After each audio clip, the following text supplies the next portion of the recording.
Barangay Love Stories. Love Stories.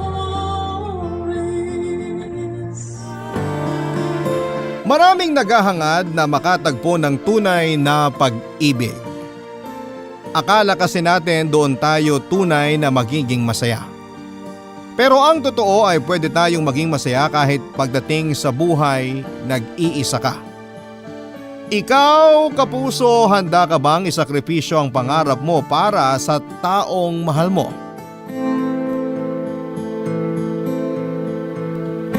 Dear Papa Dudut, minsan akala po natin love life ang sagot sa malungkot nating buhay. Kasi hindi ba naniniwala tayo na happy ending palagi ang kasunod ng kwentong pag-iibigan? Yung happy ending na panghabang buhay, pero hindi naman lahat ng love story ay may happy ending. Hindi lahat ng magkasintahan nagkakatuluyan at nagiging masaya sa huli. At hindi rin lahat ng tao ay naghahangad ng pag-ibig para maging masaya sila. Kaya naman gusto kong ibahagi itong sarili kong kwento na hindi lang tungkol sa pag-ibig. Kung hindi sa buhay ko na alam kong makapag-iiwan ng malaking aral sa ating mga kabarangay. Papa Dudut, ako nga pala si Maya, isa sa mga kaibigan ni Jaira na promotor sa pagpapadala ng sulat namin sa inyo. Sa kanya kasi nanggaling ang ideya na gumawa kami ng sulat para maibahagi sa inyong mga tagapakinig. 35 years old na nga pala ako at nagtatrabaho ngayon sa isang furniture store dito sa Maynila. Matagal din akong nagtrabaho noon sa abroad pero palagi pa rin akong nakasubaybay sa inyong programang Barangay Love Stories na madalas ay pinapakinggan ko online. Laking probinsya nga pala ako, Papa Dudut, hindi rin magaan ang buhay na kinamulatan ko noon. Labandera si nanay at basorero naman ang tatay ko. Kaya mataas talaga ang pangarap ko dahil ayokong panghabang buhay akong mabuhay sa hirap. Mabuti na lamang at may isang pinsan si nanay na natuwa sa akin noong dumalaw ito sa bahay namin. Narinig kasi niya ang mga pangarap ko at kasama na nga doon ay ang makatungtong at makapagtapos ng kolehiyo. Kaya naman nang makagraduate ako ng high school, ang tita ko na rin na yon ang tumulong sa akin para makapagpatuloy ako ng pag-aaral ng kolehiyo sa Maynila. Tumira ako sa bahay ng anak niya na malapit lang sa isang university na pinapasukan ko noon, Papa Dudut.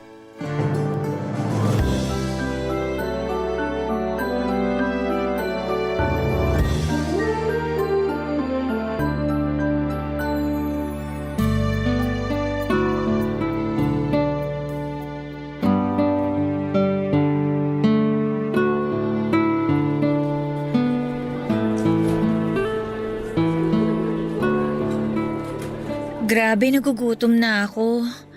Kaya lang, sakto na lang napamasahe tong pera ko. Sa bahay na lang siguro ako kakain para hindi ko na magastos to. Kaya lang, kumakalam na talaga yung sikmura ko eh. Medyo nahihilo na rin ako. Makapaglakad nga muna para makaupo ako dun sa banda ron.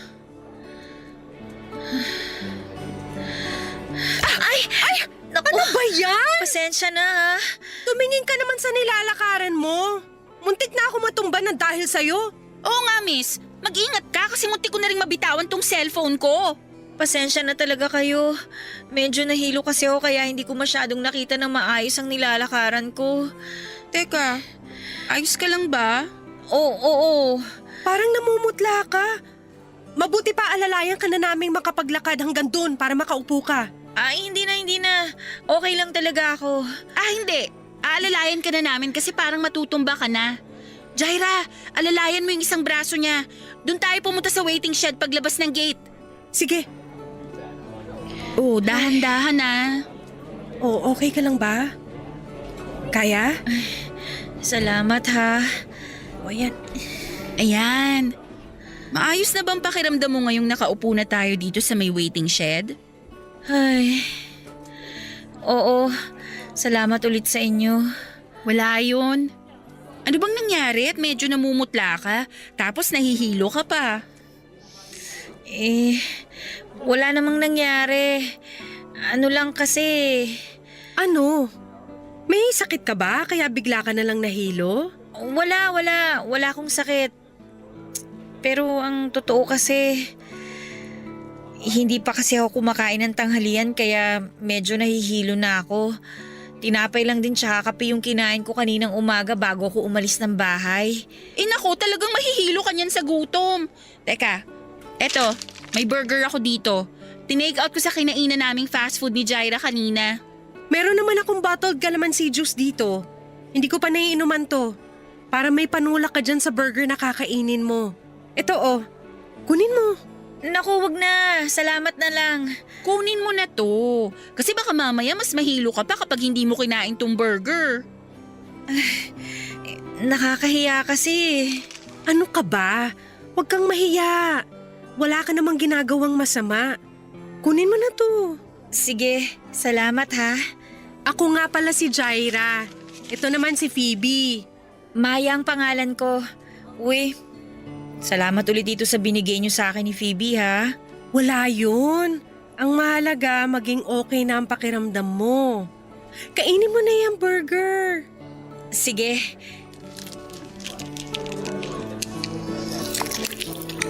Malapit lang ba dito yung bahay nyo? Medyo malapit lang pero sasakay pa ako ng isang jeep. Kaya hindi rin ako nakapagtanghalian kasi sakto lang itong pamasahe ko dito eh. Ay, ganun ba? Sabay na tayo maglakad mamaya kasi papunta rin kami ni Jaira malapit sa may sakayan ng jeep. Baka kasi mahilo ka ulit. Oo nga, mas okay na yung may kasama ka naglalakad. Malapit lang din naman yung bahay namin ni Phoebe dito. Pero tricycle naman ang sasakyan namin. Ang totoo, taga-probinsya talaga ako. Magdadalawang linggo pa lang ako dito sa Manila kasi pinag-aaral ako ng tita ko dito sa university. Talaga? Sakto pala kasi mula ngayon, kami na ang bahala ni Phoebe sa'yo. Isasama ka namin sa magagandang pasyalan dito sa Manila. Di ba, Phoebe? Tama si Jaira. May enjoy mo ang Manila kapag kami ang kasama mo, Maya. Uy, salamat talaga sa inyong dalawa ha.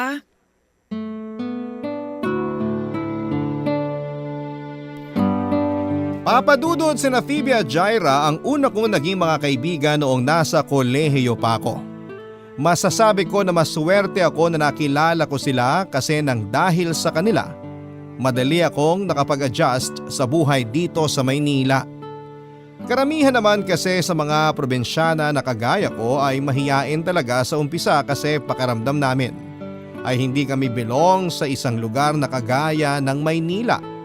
Pero nang dahil sa mga kaibigan ko na sina Phoebe at Jaira ay naramdaman ko na pantay-pantay lang ang mga tao anuman ang estado nila sa buhay. Kahit kasi may kaya sa buhay ang dalawang kaibigan ko ay palagi nilang pinaparamdam sa akin na hindi ako iba sa kanila. Sinasama nila ako sa mga lakad nila at ang pinakapaborito kong ang ginagawa namin ay yung pagwi-window shopping at pagtambay sa mall. Sila ang naging dahilan kung bakit naging masaya ang buhay college ko hanggang sa makatapos na kami sa kolehiyo. Papadudot nang makatapos ako ng pag-aaral ay doon ko na-realize na hindi pala talaga madali ang buhay dahil hindi rin kaagad ako nakakuha ng trabaho na gusto ko. At para makatulong na ako sa pamilya ko sa probinsya ay pinasok ko na ang pagtatrabaho sa isang department store. Mabuti na lang at magkasama kami ni Phoebe noon sa isang apartment kaya kahit papaano ay nakakatipid ako sa mga gastusin. Nang mga panahong ding yon ay naging bahagi ng barkada namin sina Juno, Mark at Apollo. Nang dahil sa mga kaibigan ko kahit papaano ay hindi ako nalulungkot kahit malayo ako sa pamilya ko. Kasi sila na mismo ang naging pamilya ko sa Maynila. Wala kami halos tinatago sa isa't isa maliban na lamang sa isang bagay. Papadudod sigurado ako na magugulat ang ilan sa mga kaibigan ko sa parteng ito ng sulat ko kasi ngayon lang nila malalaman ang tungkol sa naging lihim na relasyon namin ng isa sa mga barkada namin. Walang iba kung hindi si Mark. Bago pa lamang siya sa grupo noon nang mapansin ko ang mga kakaibang tingin na ginagawa niya sa akin. Siyempre ayokong mahaluan ng mali siya at masira ang magandang friendship ng barkada. Kaya hindi ko yon masyadong pinansin noong una. Hanggang sa pasimple na nga akong pinormahan ni Mark. Madalas siyang nagtitext at tumatawag sa akin kapag alam niya na hindi ko kasama ang barkada. At madalas din kaming lumalabas na kaming dalawa lamang ang magkasama. Hanggang sa nauwi na nga sa lihim na relasyon ang lahat sa amin ni Mark, Papa Dudut.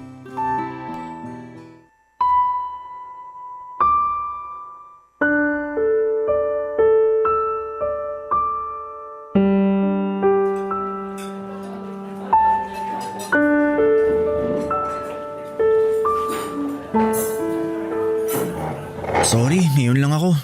Alam mo ba kung anong oras na?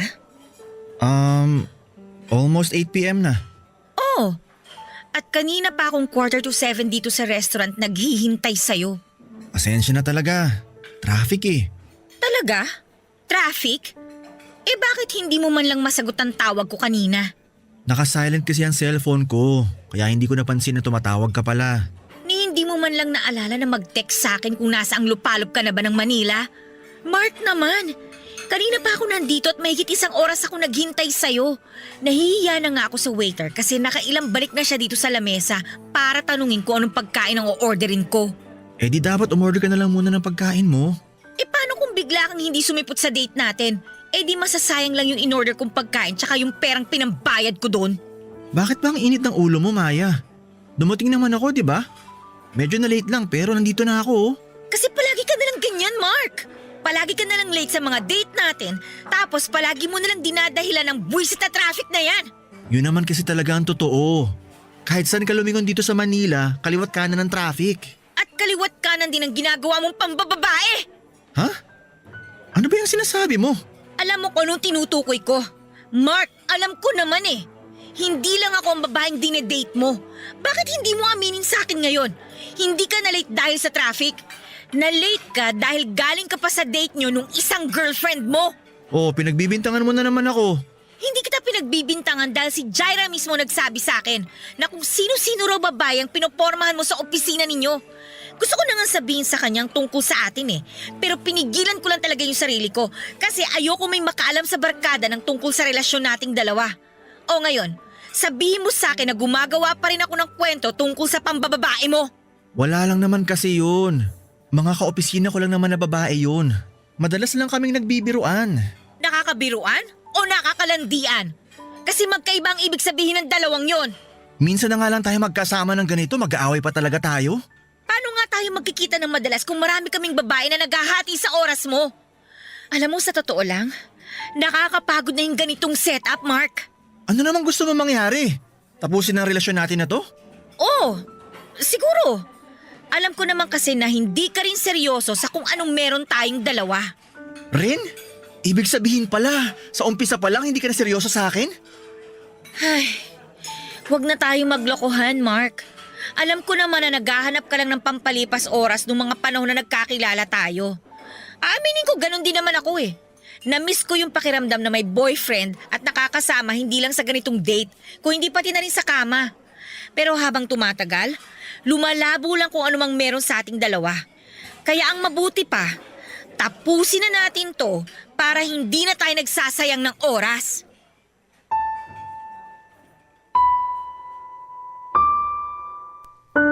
Papadudot nang magtapat si Mark sa akin noong una na may gusto siya sa akin, akala ko ay ako ang nagsabi sa kanya na huwag yung ipaalam sa barkada. Ayoko kasi na magkaroon ng ilangan ng bawat isa sa amin, kaya naman nang maging kami ay pareho na naming naging desisyon na ilihim na lamang din ang lahat sa kanila. Ewan ko ba, pero pakiramdam ko kasi noong umpisa pa lamang ay hindi naman kami masyadong seryoso talaga ni Mark noon. Oo, attracted kami sa isa't isa pero ramdam ko na dahil lang yon sa pisikal na itsura namin. Gwapo kasi si Mark, matangkad at mestizo pa. Hindi naman sa pagmamayabang pero masasabi ko rin na ako naman ang pinakamaganda sa amin nina Jaira at Phoebe. Kaya nga ako rin ang nagkaroon ng pinakamaraming ex-boyfriend sa aming tatlo.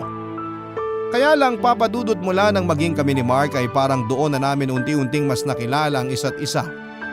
Doon din namin na-realize na marami kaming bagay na hindi na pagkakasunduan. at magkaiba rin talaga ang ugali naming dalawa. Kumbaga naging trial and error lang ang relasyon namin kaya madali para sa amin ang tapusin yon. Nasaktan din naman ako pero hindi ganon kalalim. Alam ko na ganon din si Mark kaya hindi kami nahirapan na ibalik paunti-unti ang friendship na nasimula naming dalawa. Mas naging close pa nga kami pero sa point na alam naming hanggang good friendship na lamang talaga ang kaya naming ibigay sa isa't isa. At sa huli ay nag-decide kaming hindi na lamang ipaalam sa barkada ang tungkol sa naging relasyon naming dalawa, Papa Dudut. Barangay Love Stories. Barangay Love Stories. Papa Dudut, pagkalipas ng 5 taon ay nakilala ko naman si Andrew na nagtatrabaho malapit sa department store na pinagtatrabahuhan ko. Madalas ko na siyang nakakangitian sa tuwing magtatama ang mga tingin naming dalawa dahil gwapo siya, matangkad at matipuno ang pangangatawan. Kaagad naman akong na-attract sa kanya kaya nang minsan kaming magkasabay sa jeep pauwi ay hindi ko na pinagdamot ang pangalan at cellphone number ko nang tanungin niya yon sa akin. Naging madalas ang pagtitext niya sa akin hanggang sa mag-date na nga kaming dalawa. Hindi nagtagal ay naging boyfriend ko na rin si Andrew, Papa Dudut. Bukod sa attracted talaga ako sa itsura ni Andrew ay nagustuhan ko rin ang pagiging malambing niya, Papa Dudut. Gusto niya na palagi kaming nagkikita at nagde-date. Kapag may isang araw na hindi niya ako napuntahan sa trabaho ko para makita man lamang ako ay mababakasan ko kaagad sa boses niya kapag tumawag siya kung gaano niya ako kamis. Sa aming dalawa siya talaga ang mas clingy. Wala namang problema sa akin yon kasi mas kinikilig pa nga ako sa ganong ugali niya. Pakiramdam ko kasi mahal na mahal niya ako. Kaya naman nang isuggest niya na magsama na lamang kami sa isang bahay ay kaagad ko yon na sinang-ayunan. At tila pati panahon ay sumasang-ayon din sa amin ni Andrew noon. Sinabi kasi sa akin ni Phoebe na aalis na siya sa inuupahan naming apartment at doon na siya titira sa bahay ng fiancé niya, Papa Dudut.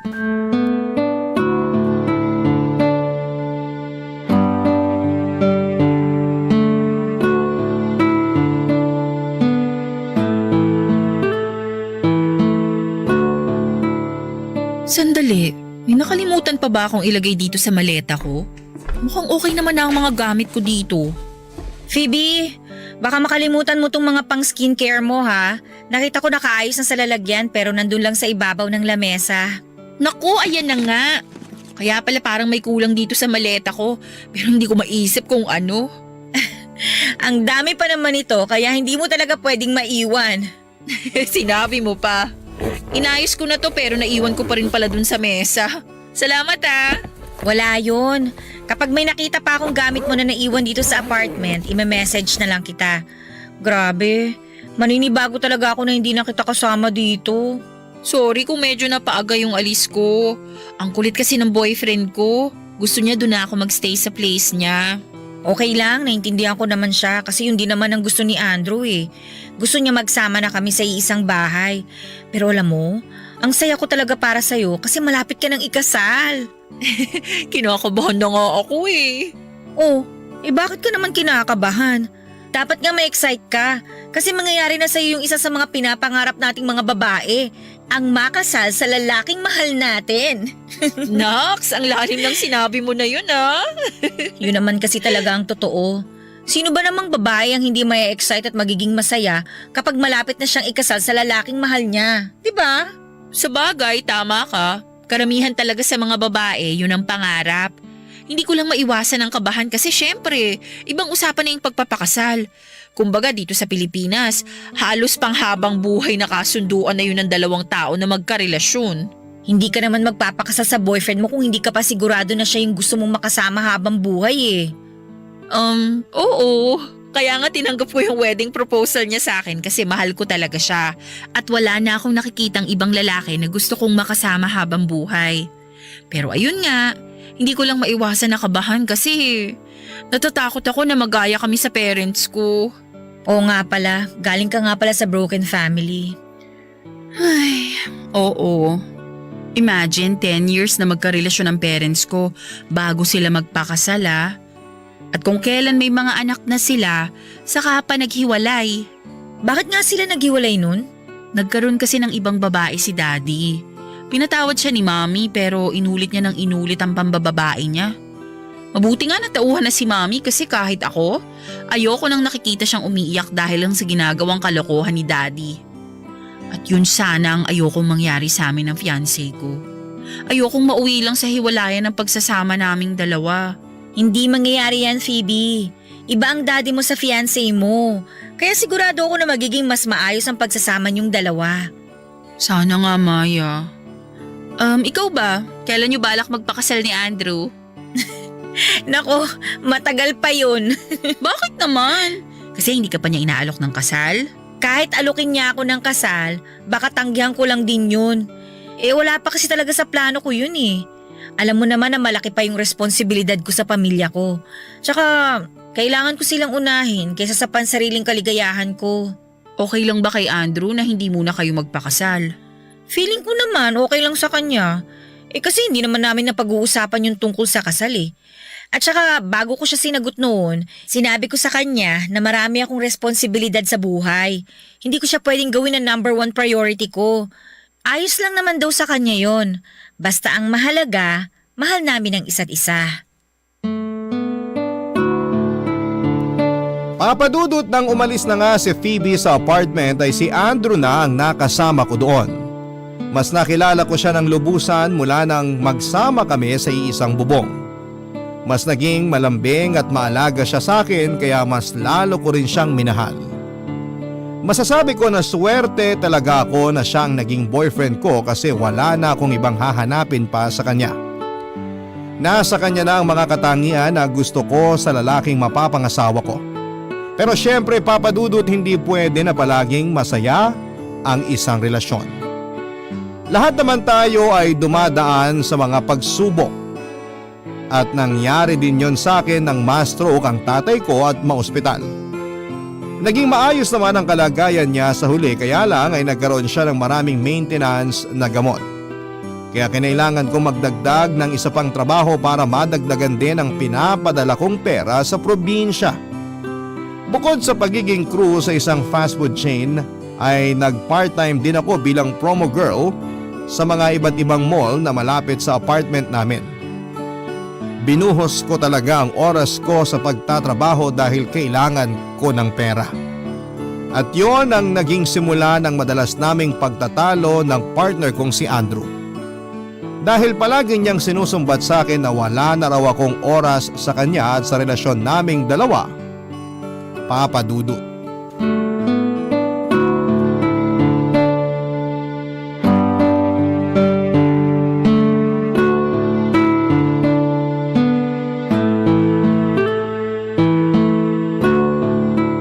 Ano sa tingin nyo? Ano sa mga sinukat ko na wedding gown kanina yung pinakabagay sa akin? Sa tingin ko, yung pangalawang sinukat mo, Phoebe. Talaga? Hindi ba masyadong luma yung style nun? O masyadong conservative kasi mahaba yung manggas? Hindi naman, no. Ang ganda nga kasi fitted talaga sa katawan mo. Lumalabas lalo yung kaseksihan mo. Naku, kaibigan talaga kita kasi alam mo kung paano ako bulahin. Oy, hindi pambobola yon. Nagsasabi ako ng totoo. Ikaw naman talaga ang pinaka-sexy sa ating tatlo. Kahit hindi mo kami ilibre ng milk tea ni Maya. Di ba, girl? Uy, Maya. Okay ka lang? Ha? Oo naman. Talaga? Parang hindi eh. Bakit naman ako hindi magiging okay? Wala lang. Para kasing kanina ka patahimik. Oo nga, naubos na nga ni Jaira yung nilibre ko sa inyo na milk tea. Pero yung sayo, halos hindi mo pa nakakalahati. Saka, kanina pa ako nagtatanong kung ano sa mga wedding gown na sinukat ko kanina, yung tingin nyo na pinakabagay sa akin. Hindi ka man lang nagko-comment. Naku, sorry. Ano lang, may iniisip lang ako. Tungkol ba yan sa trabaho? Sana sinabi mo na hindi ka pwede ngayon para ni-reschedule ko na lang yung pagsusukat ng gown ko. Naka-off ako ngayon sa 2 trabaho ko, kaya okay lang na sumama ako ngayon dito sa lakad natin. Ano ba kasi yung iniisip mo? At parang hindi namin maramdaman na kasama ka namin ngayon. Wala yon, hindi naman masyadong importante. Hindi importante? O ayaw mo lang i-share sa amin ni Jaira na tungkol na naman yan kay Andrew? Ang totoo, napapadalas kasi ang pag-aaway namin ni Andrew nitong nakaraang mga linggo eh. Ano naman pinagtatalunan nyo? Yung kagaya pa rin ng dati. Naiinis siya kasi wala na akong oras para sa kanya. Kaya siya palagi raw ako nasa trabaho. Kung nasa bahay man ako, palagi akong tulog. Naiinis siya kasi hindi na raw kami nagkakasabay na kumain sa lamesa. Kahit magkape man lang daw, hindi niya ako nakakasama. Alam naman niya na dala-dalawa ang trabaho mo ngayon, di ba? Oo, kasi nga kailangan ko na dumoble ng racket ngayon para sa mga gastusin dun sa probinsya namin. Di dapat maintindihan ni Andrew kung bakit halos wala ka ng time para sa kanya. Hindi naman kasi biro yung dumoble kayod ka sa trabaho. Kaya nga naiinis ako sa kanya kasi hindi niya nagigets na nahihirapan din naman ako sa sitwasyon namin. Lalo na ngayon na kailangan ko magbuhos ng oras sa trabaho. Actually, Maya, ako naman. Nagigets ko yung point ni Andrew. Kaya nga kayo nagsama sa iisang bahay para palagi niyong makasama ang isa't isa. Pero hindi niya yun mararamdaman kasi nasa trabaho na halos lahat ng oras mo. Wala namang kasing choice si Maya. Kailangan niyang gawin yun para sa pamilya niya sa probinsya. Kung gusto, maraming paraan ang pwedeng gawin. Kung ayaw, maraming dahilan, Jaira. Kahit 5 to 10 minutes lang na pakikipagkwentuhan sa isang araw, magagawa ni Maya yun kay Andrew. Iba rin kasi yung feeling na nararamdaman mong kasama mo pa rin yung partner mo. Yung nag-e-effort ka na bigyan siya ng oras kahit saglit lang. Kaya gets ko yung tampo na pinapakita ni Andrew kay Maya. Basta ako, dapat mas maintindihan ni Andrew yung sitwasyon ng friend natin ngayon. Hindi madali ang maging breadwinner, kaya hindi siya dapat maging demanding kay Maya.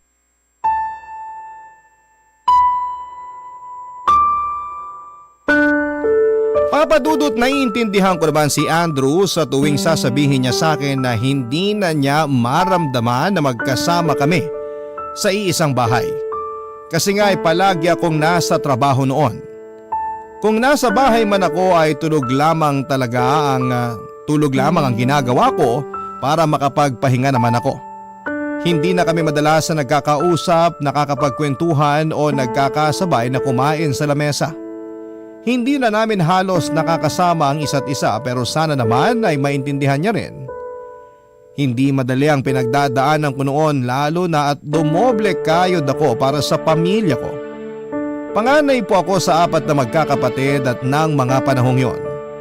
Ako rin na nagpapaaral sa mga kapatid ko. Wala na nga ako halos nabibili ng mga gamit para sa sarili ko dahil palagi kong inuuna ang pamilya ko. Palaging sa pagpapadala ng pera sa kanila nauubos ang pinagtatrabahuhan kong pera. Hindi yun madali para sa akin at nahihirapan at nauubos din ako.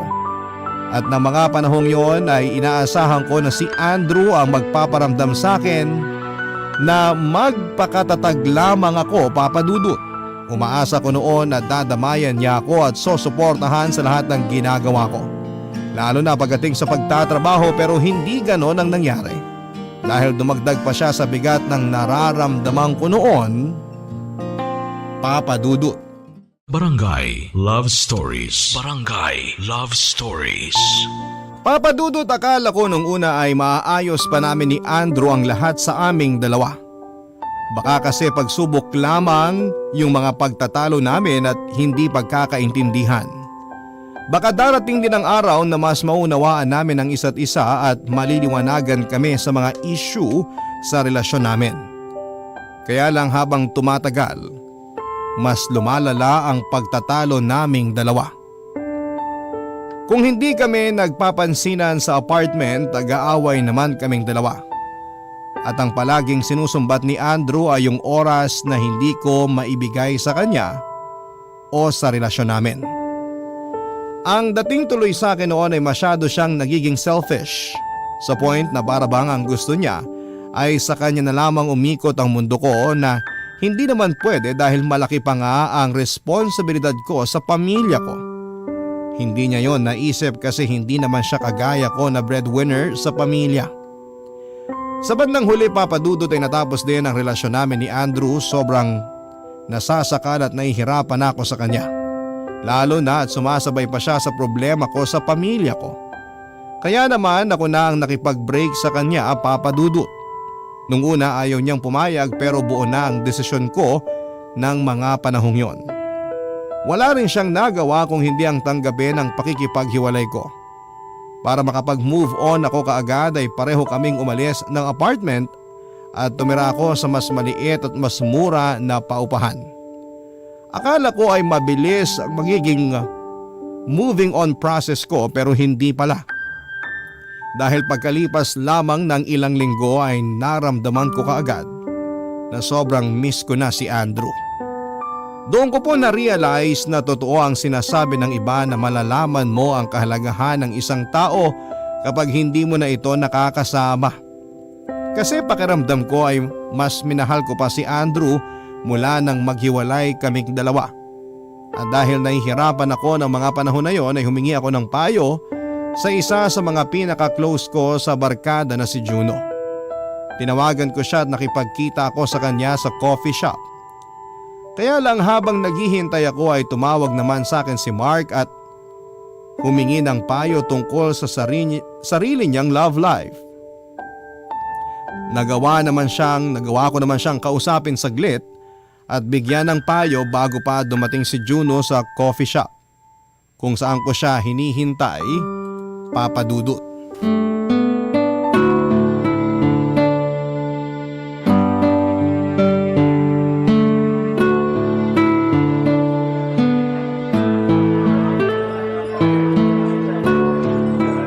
Hi Maya! Kanina ka pa? Hindi naman. Sakto lang din ang dating mo kasi kadarating ko lang din dito sa coffee shop. Mabuti kung ganun. Sino pala yung kausap mo sa cellphone kanina? Para kasing ang seryoso ng mukha mo nung makita kitang may kausap. Ah, si Mark yun. Oh, bakit daw siya napatawag? As usual, love problem. Alam mo naman yun, palagi may problema sa mga babae. Sa bagay, tama ka dyan. Chick boy kasing tunay kaya hindi nawawalan ng problema pagdating sa babae. Gusto mo bang umorder muna tayo ng kape? Mamaya na lang siguro. Natatapos ko lang din magkape sa bahay bago ako pumunta dito. Late ko na kasi nabasa yung chat mo kanina na dito pala tayo sa coffee shop magkikita. Pasensya na kung short notice ha. Late rin kasi sinabi ng manager namin na wala akong shift ngayon sa restaurant kaya nabakante yung oras ko. Ikaw talaga yung kauna-unahang pumasok sa isip ko na gusto kong makausap tungkol sa problema ko ngayon. Mukhang love problem din yan ah. Medyo. Oh, uso yata ang love problem ngayon sa barkada natin. Ano bang gusto mong itanong sa akin? Sige, makikinig ako. Ay, ayun nga. Kasi alam nyo naman na dalawa-dalawa yung trabaho ko ngayon. Kailangan kong gawin yun kasi maraming gastusin ngayon ng pamilya ko sa probinsya. Okay naman na ang kalagayan ni tatay ngayon mula nung ma-stroke siya. Pero ang dami pa rin yung mga gamot na kailangang inumin araw-araw. At hindi biro yung mga presyo ng mga gamot na yun ha. Gets ko yan. Yung tita ko kasi na-stroke din. Kaya marami rin siyang iniinom na gamot ngayon. O diba? Hindi na biro talaga ang gastusin ngayon para sa mga gamot. Naiinis lang ako kasi hindi yun naiintindihan ni Andrew eh. Palagi namin pinag-aawayan yun. Palibasa kasi hindi siya breadwinner na kagaya ko eh. Yun ba ang dahilan kung bakit ka nakipag-break sa kanya? Oo, kasi parang masyado na talaga malabo ang lahat sa amin. Kapag nagkikita kami sa apartment, puro away na lang yung nangyayari. Nakakasawa na yung ganun, Juno. Sa halip na marelax ako kapag kasama ko siya, lalo ako nai-stress. Pero narelax ka ba nung maghiwalay kayong dalawa? Nung una, masasabi ko na, oo, medyo. Kasi wala nang Andrew na umaaway sa akin kapag panay ang overtime ko sa trabaho. Wala nang Andrew na nagde-demand sa oras ko. Wala nang Andrew na nakikihati sa atensyon ko. Ayun naman pala eh. Ano pang problema mo kung okay naman pala sa iyo yung naging hiwalayan nyo? Kasi sa totoo lang, namimiss ko na kasi siya eh. Yung pag-aasikaso niya sa akin, yung mga yakap niya, yung boses niya. Basta lahat sa kanya, namimiss ko. Mahal mo pa ba? Hindi naman nawala yun. Pero ayun nga, kailangan ko lang talagang gawin yung pakikipaghiwalay sa kanya. Kasi hindi na healthy yung relationship naming dalawa eh. Masyado nang nagiging mabigat para sa amin ng mga araw na magkasama kami sa iisang bahay. Tsaka, alam ko na nagiging unfair na rin ako sa kanya. Juno, hindi ko naman kasi pinili na maging breadwinner ng pamilya ko eh. At saka sa ngayon, parang hindi ko pa siya kayang isabay sa mga responsibilidad ko sa buhay. Sa'yo na nanggaling. Hindi mo pinili na maging breadwinner. At hindi mo dapat hayaan na masanay ang isang tao na sa kanya lang pwede umikot ang mundo mo. Sa panahon ngayon, may kanya-kanya tayong priority sa buhay. At dapat alam mo kung anong priority ang dapat mong unahin para hindi ka masyadong mahirapan. Pero maliban na nakipaghiwalay ako sa kanya kahit mahal ko pa siya. Wala namang maling desisyon, basta kaya mong pangatawanan yun. Alam ko Maya na mahirap talaga ang sitwasyon mo ngayon. Pero piliin mo kung sino sa tingin mo ang dapat mong unahin. At kung sino ang tao na dapat mong bitawan para kahit pansamantala, gumaan ang bagahe mo. Masyado nang mabigat ang mga dala mo. Kailangan mo na magbawas ngayon. Tsaka kung sakaling naguguluhan ka sa lahat ng to, ang isipin mo, hindi mo lang ginagawa to para sa pamilya mo. Ginagawa mo rin to para sa sarili mo. Papadudod masasabi ko na si Juno ang pinakamatalino sa barkada namin. Siya rin ang takbuhan ng karamihan sa amin kapag may problema kami. Iba kasing magbigay ng payo si Juno at sobrang gaan niya rin kausap. Yung tipo na hindi kami mahihiyang mag-open ng kahit na anong personal naming problema sa kanya.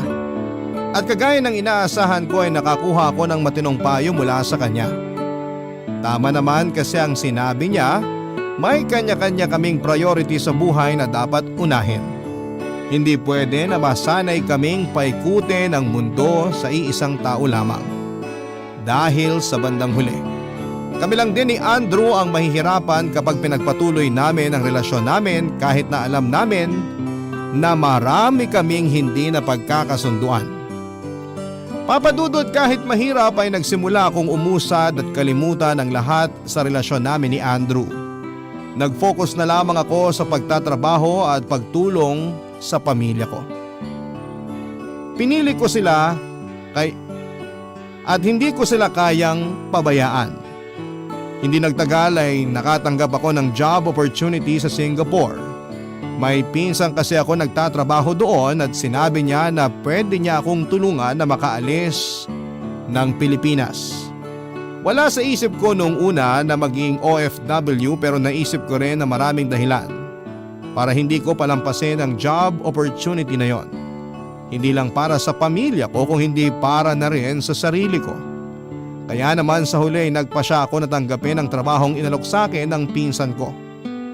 Malungkot at mabigat talaga sa akin yon. Hindi lang dahil sa pamilya ko na matagal kong hindi makikita, kung hindi dahil na rin sa mga kaibigan ko na halos pamilya na ang turing ko. Papadudod malapit na ang pag-alis ko ng bansa nang magaya si Juno na magkita-kita ang barkada sa mismong araw ng mga puso taong 2018. Nang dumating ako doon, si Phoebe lang ang wala pa ng mga oras na yon. At hindi ko inaasahan ang pakulo na inihanda ni Juno para sa espesyal na araw na yon. Ang tungkol sa time capsule kung saan ay maglalagay kami ng mga bagay na sumisimbolo sa estado ng buhay namin ng mga panahon na yon. Habang pinapaliwanag yun ni Juno ay natatahimik na lamang ako habang nag-iisip kung ano bang dapat na ilagay ko doon. Binuksan, kinapa ko ang bulsa ko, binuksan ko ang bag ko at sinilip ko ang laman ng wallet ko. Doon ko nakita ang bagay na gusto kong ilagay sa time capsule na babalikan namin ng mga kaibigan ko pagkalipas ng ilang taon, Papadudut.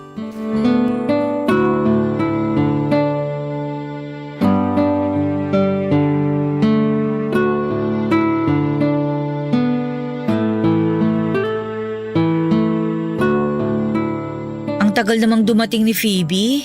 Oo nga eh. Hindi pa tuloy natin maibaon yung time capsule. Kasi siya na lang yung hindi pa nakakapaglagay ng something niya sa lata ng biskwit. Malapit na raw siya dito kaya baka maya-maya lang nandito na rin siya. Sakto. Baka pagkatapos mag-yosening ng Mark at Apollo, nandyan na rin si Phoebe. Sana nga kasi nagugutom na rin ako. Pero ang ganda talaga ng naisip mo na to, Juno. Yung paglalagay ng mga bagay sa time capsule.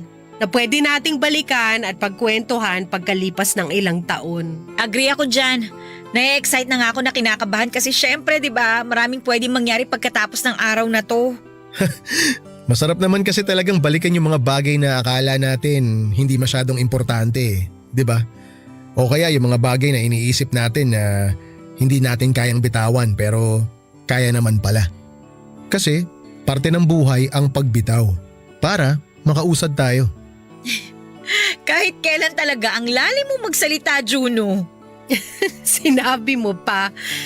Pero maiba ako kasi curious talaga ako, Maya. Bakit pala 20 pesos yung nilagay mo dun sa time capsule kanina? Actually, wala naman talagang malalim na dahilan yun. Pero bakit yun ang nilagay mo? Bakit din yun ang gusto mong balikan pagkatapos ng ilang taon? Ang totoo, nang maghanap ako ng bagay na pwede kong ilagay doon, nakita ko na yun na lang din palang laman ng wallet ko. Buti nga may dalang kotse si Apollo at makakasabay ako sa kanya pa uwi mamaya eh. Kung yung 20 pesos na yun na lang ang laman ng wallet mo, bakit nilagay mo pa yun sa time capsule? Wala lang. Kasi gusto kong balikan ng araw na to kung kailan parang sabay-sabay na bumagsak sa akin yung mga pagsubok. Yung pagka-stroke ni tatay, yung pagkagipit namin sa pera, tsaka yung paghiwalay namin ni Andrew. Gusto kong alalahanin yung moment na kahit gaano kahirap yung buhay ko, na kaya ko namang lampasan ng lahat. Nakasurvive pa rin ako at hindi ako sumuko. Tsaka kahit mahirap, mas pinili kong lumayo hindi lang para sa pamilya ko, kundi para sa sarili ko. Teka, anong sinasabi mo na mas pinili mong lumayo? Ang totoo, malapit na akong pumunta ng Singapore kasi okay na yung mga papeles ko. OMG! Ibig sabihin tutuloy ka pala talaga mag-abroad? Oo, pero hindi ko ginagawa to para makapag-move on kagad ako kay Andrew. Gagawin ko to kasi gusto ko nang matupad yung pangarap ko. Yung mabigyan ng magandang buhay ang pamilya ko sa probinsya. Grabe, nakakalungkot naman. Matagal-tagal pala talaga tayong hindi magkikita. Medyo. Kasi ilang taon din ang magiging kontrata ko doon. Pero pwede naman tayo mag-video call kapag may oras tayo. Iba pa rin yung totoong magkakasama tayong barkada. Jaira, hayaan mo na si Maya sa gusto niyang gawin. Nakakalungkot, oo, pero dapat na maging masaya pa rin tayo para sa kanya. Kasi eto na yun yung pangarap na gusto niya para sa sarili niya. Kaya Maya, congrats Mahirap talaga maging OFW, oo. Pero alam ko, kakayanin mo. Si Maya pa ba? Pinakaastig sa barkada yan Walang hindi kakayanin para sa pamilya niya. Congrats, Maya! Masaya ako para sa'yo.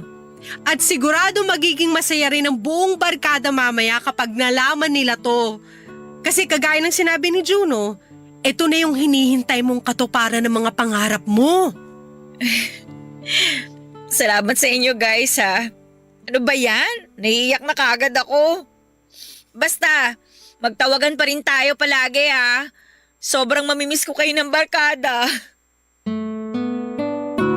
Papa Dudut, may mga desisyon tayo na pwedeng makapagpabago sa paniniwala o buhay natin. Hindi kasi pwede na palagi na lamang tayong nagpapatalo sa emosyon natin at nagpapadala sa agos ng buhay. Aminin man natin o hindi ay madalas na kailangan nating maging praktikal lalo na kapag hindi naman tayo pinanganak na otomatikong swerte sa pera. Hindi ko naman sinasabi na malas ako sa pamilyang kinalakhan ko. Sadyang hindi lang talaga ako kagaya ng mga kaibigan ko na swerte pagdating sa pera. Ganon pa man ay biyaya para sa akin ang pamilya ko. Kasi sila ang naging daan para mas makilala ko ang sarili ko. At mas maging matatag pa ako sa hamon ng buhay. Kung hindi dahil sa kanila ay hindi ko makikita ang totoong gusto kong gawin. Yon ay ang mas maging successful sa karera. Papa Dudut, 2 linggo pagkatapos naming magkita-kita ng mga kaibigan ko noong February 14, 2018 ay umalis na po ako ng bansa para magtrabaho sa Singapore. Mahirap, sobra. Kahit pa sabihin na matagal ko ring hindi nakakasama ang pamilya ko kasi sa Maynila ako nagtatrabaho nung una at nasa probinsya sila. Pero iba pa rin pala yung sa ibang bansa na ako nagtatrabaho. Kasi may mga oras na isa sa kanila ang nagkakasakit tapos hindi ko kaagad sila mapuntahan.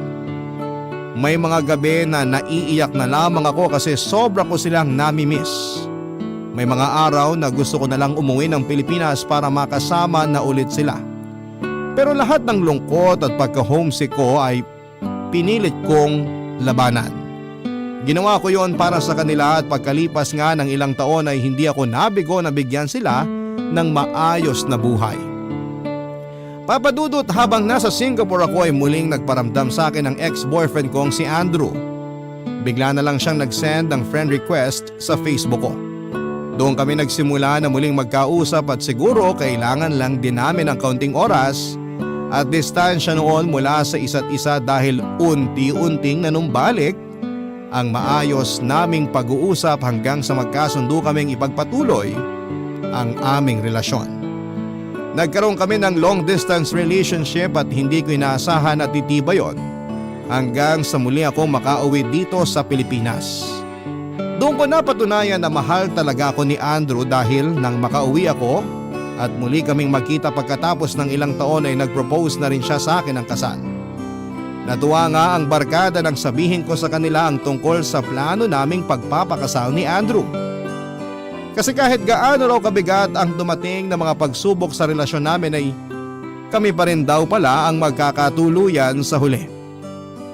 Papadudod, salamat po sa pagbabasa ng sulat ko at salamat din po sa pagbibigay ninyo ng chance na maibahagi naming magkakaibigan ang kwento namin sa inyong programa na Barangay Love Stories. Ang inyong forever kapuso at ka-barangay, Maya. Barangay Love Stories.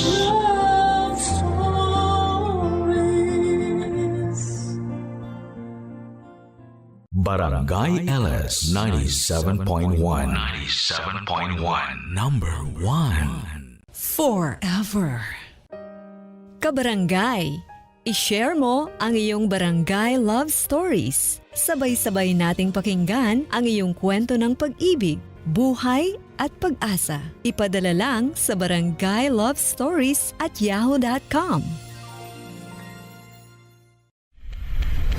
Ang hirap mong bitawan kasi mahal kita. Pero mas mahirap yata kung kakapit pa din ako kung ayaw mo na. I-talk to Papa na! Mga kabarangay, talk to Papa na. Kaya kung may mga problemang gustong pag-usapan dyan, welcome na po kayong tumawag sa ating telepono sa 8982-7792. O kaya naman mga kapuso, mag-PM po sa aming mga social media. Sa akin po, Papa Ace. Ayan, at sa akin naman mga kabarangay, Lady Gracia. Pero ngayong umaga may makakasama na tayo ng live. At problema daw niya ay tungkol sa magkakaibigan. Oh, friendship. Nako, buti Ano naman kaya walang nangyari? jowa na problema ngayon. Diba? Nakakasawa na din. Umay na kami. Jowa, may kabet, di maiwan, mahal na mahal. Para sa mga anak, ganyan. O ngayon naman, pagkakaibigan naman tayo. Uy. Nasa kabilang linya na si Zen. Hello, Zen. Hello? Hello po. Ayan. Okay, Zen, naka-loudspeaker ka ba or headset?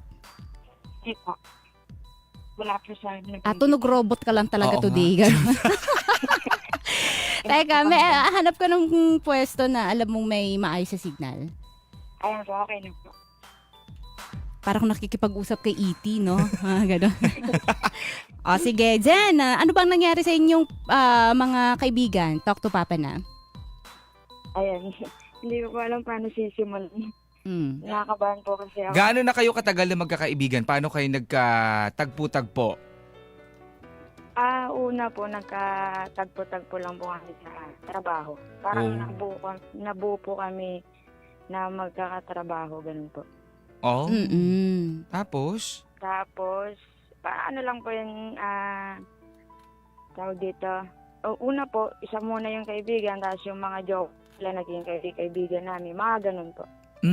Yung mga jowa nila naging kaibigan mo? Oo, mga ganun. Mga boyfriend nila. Tapos yung i-share ko po kasing problema ko. Hindi naman po, mabigat lang po kasi sa loob. Kasi lahat naman po sila is pinahalagaan ko as kaibigan talaga. Parang mga kapatid ko na. So yung i-share ko po kasi is isa po sa mga naging ex ng dati kong matalik na kaibigan. Ex ng dating matalik na kaibigan. Opo. Naging jowa mo. Hindi po. Madalas kasi ganun. Uso Oo. din kasi yan eh. Sulutan. Sulutan eh, natapos mo na ako naman. Pero... Ew! Oh, sige, ano ba nangyari doon? Hindi po napunta sa ganun. Dapat papunta pero hindi. Oy, tignan mo na. Ginudge ka namin kasi agad kaya hindi mo na dinala doon Oo nga eh. Pero feeling namin talaga doon yung punta eh. Naglandian. Oo. So, paano ba nangyari? Hindi ko naman po pinorso na papunta doon kasi mas pinahalagaan ko po yung pagkakaibigan namin. Wow. Be, tayong tatlo lang yung Oo. nakikinig sa programa. Walang nakikinig na iba dito. Wala ba? Tayo lang aminin mo na yung totoo. Ay, hindi naman po. Hindi po talaga. Oo. Hindi po talaga siya napunta sa ganun. Muntik lang. Naglandian nga kayo. Kasi yung muntik na yon, landian ang tawag Oo, doon. nagtanungan na yan kung ano yung ulam ng isa't isa. Yan na. Hinatid. Ganun na. Ganon. Nang time naman po na yun is, nung sila pa po nung dati kong matalik na kaibigan na naging ex niya na ngayon. Naging third wheel po kasi nila ako dati. Ay. Parang lagi po nila akong kasama sa lahat ng pinupuntahan nila. Pag may hindi po sila alam na puntahan, kasama ako. Ganun po. Tapos, may one time po kasi na nag-away silang magjowa tapos nandun ako. Hindi ko pa alam kung sino yung aawatin ko sa kanilang dalawa. Siyempre, awatin mo yung crush mo. Siya po protektahan mo. Oo, siya yung kakampiyan mo. Ah? Doon po kasi nagsimula na parang nahanga po ako doon sa babae kasi pinagmumura na po siya nung kaibigan ko pero siya kalmado lang. Lalaki yung kaibigan mo. Pinagmumura na po siya nung kaibigan ko which is yung kaibigan ko siya naman talaga yung mali. Wait Oo. lang, yung kaibigan mo ay lalaki. Tomboy po. Away to ng mga tomboy, wag tayong makialam, Papa Ace. Next caller tayo. Mahirap Magulo to. Charot. mahirap kinakalaban ng mga tomboy. Grabe naman. So, ikaw ay ano din? Tomboy ka din. Kailangan po. Ano no? Anong half-half? Ano nga pa po? Bigla ka nawawalan ng signal pag tinanong namin. Ayaw nga! Oo. Naka-boycott! Uy, malay mo naman, ano, initan lang.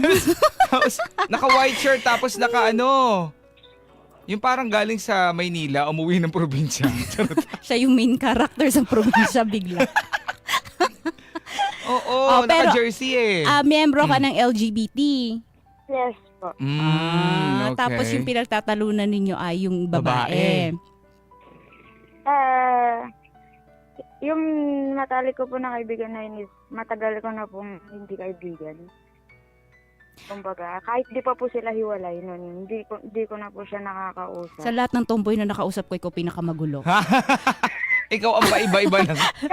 Hindi ka sumasagot dun sa tanong Sagutin mo yung tanong. namin. Kaloka ka. Oo, pero yung babae na pinagtalunan, hindi, biro-biroan lang tayo dito, ha? Para maging, para chill-chill ka lang dyan. So, may kaibigan, dating matalik ka na kaibigan, Na may jowa po na tomboy. Yes. Okay, tapos yung tomboy na to may girlfriend. Opo. Oh, okay, mga kabarangay, at least klaro na. Okay. Tapos? Kaya po malinaw na po, naririnig ko na po si Papa Is. Kanina po kasi hindi. Okay. Kaya pala. Kasalanan pala talaga namin. Sorry Hindi na. po nasasagot yung tanong. Pero kayo nagtanong eh. Oo. Sorry. Joke lang. Sige. Tapos? Tapos yun, mga 1 taon na po kami hindi nagkita, nag-usap ng babae. No? After po namin mag-away nung kaibigan ko na tomboy. Ano ba kasing pinag-awayan nyo? Wait lang po, wala pa sa ano eh. Ay wala. Sige, sorry na. Sorry sige, talaga. magkwento ka.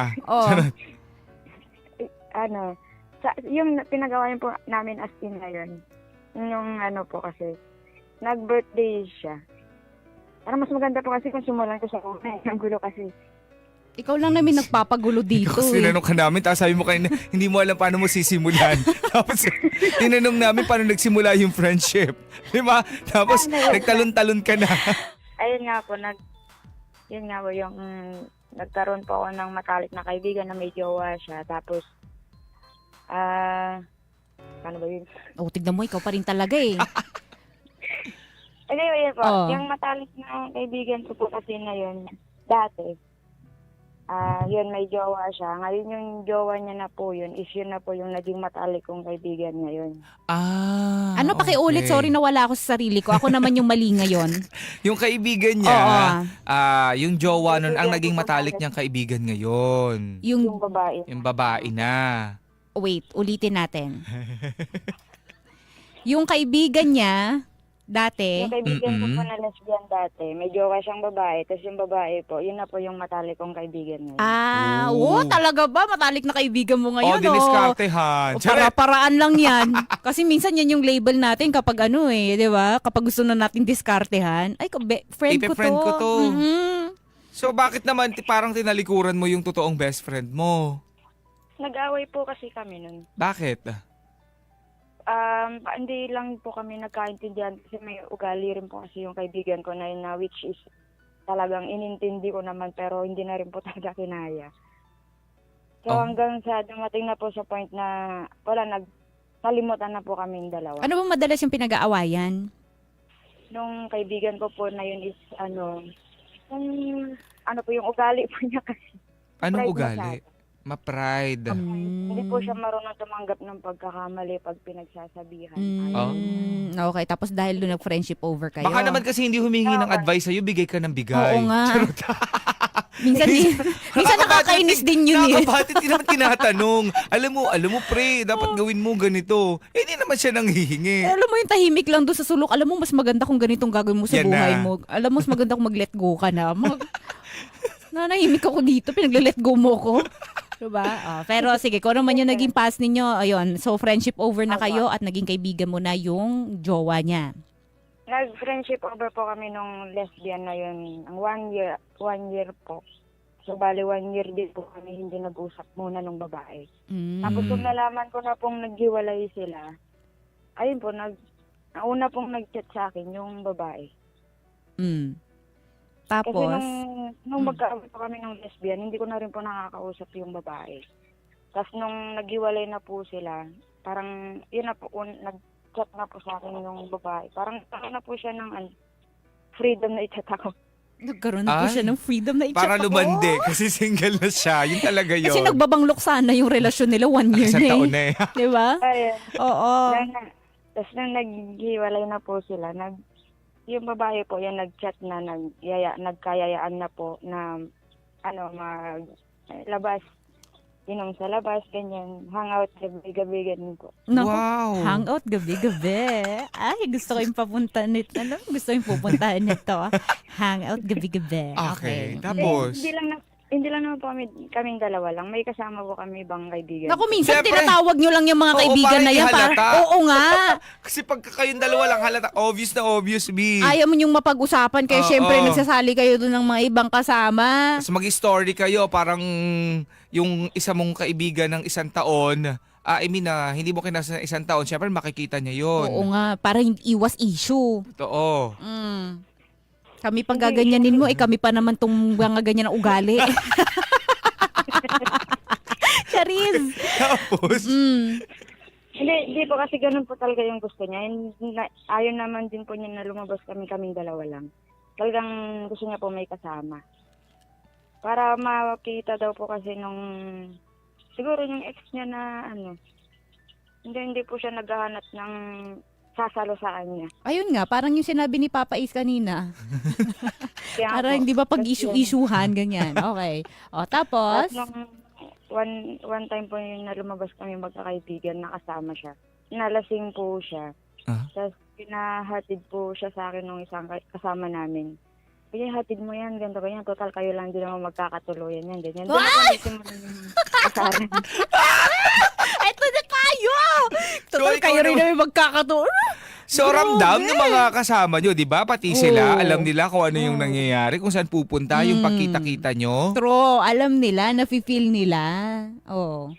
Ano yung mga tropa ninyo, yung asosasyon ninyo, yung mga tomboy din? Asosasyon? Kayo. Opo. Fraternity. Yung iba po. Charot. Maternity B. Tapos, Tapos, ano pa nangyari? yung iba po dun. Lesbian yung iba po dun, babae. Siyempre, walang Para yung lalaki mga- dyan. Kaya nga lahat ay Kakagulo. maternity. Oo. Samahan ng mga may matres. Yes! Pwede pa ba mag-sign up?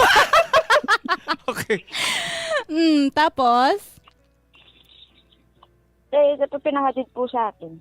Tapos, hinatid ko naman po siya. Pero hindi, doon po sa boarding niya, hindi na po ako pumasok sa loob. Tapos? Tapos, yun nga po, doon po nagsimula yung pang-aasar po nila sa amin dalawa na total kami lang din naman daw po magkakatuluyan, ganyan-ganyan. Tapos, nung gabi din, nung pagkatapos din po kasi nung gabi na yun, nagkasakit po siya, nagkalagnat. Ay, inalagaan mo siyempre. Siyempre kailangan yun, di ba? Andyan ka para sa kanya. Oo nga, kasi nga ikaw ngayon makakatuluyan At niya. saka nakakakilig kaya yun kapag yung mga tropa niyo, uy! Inalagaan niya, binigyan niya ng paracetamol, niyakap niya, binanyusan niya. Banyos! Parang yung mga kaibigan ko na rin po yung gumawa ng way para mas lalo po, parang mapalapit po ulit ako sa kanya kasi di ba nga po 1 taon kami din nag-usap. Ngayon, nagkasakit po siya. Chinat po ako ng isa sa mga nakasama namin nag-inom. Sabi niya, may sakit siya, bilhan mo siya ng ganito, ganyan. Total, ikaw naman yung may kayang gawin yan. Kasi nung time po na yun, is panggabi yung mga kaibigan ko na yun. So ako po kasi is pang umaga lang. Then sabi po sa akin ng kaibigan ko, dala mo siya ng gamot kasi walang ibang magdadala sa kanya kundi ikaw. Wow! Grabe talaga. Iba talaga yung klase ng responsibilidad mo. At ikaw naman siyempre susundin mo. Oo nga, kasi para ano to parang siya si Tera talaga na Oo. siya talaga yung tagapagligtas. Ganon. Kasi yung brilyante ng lupa.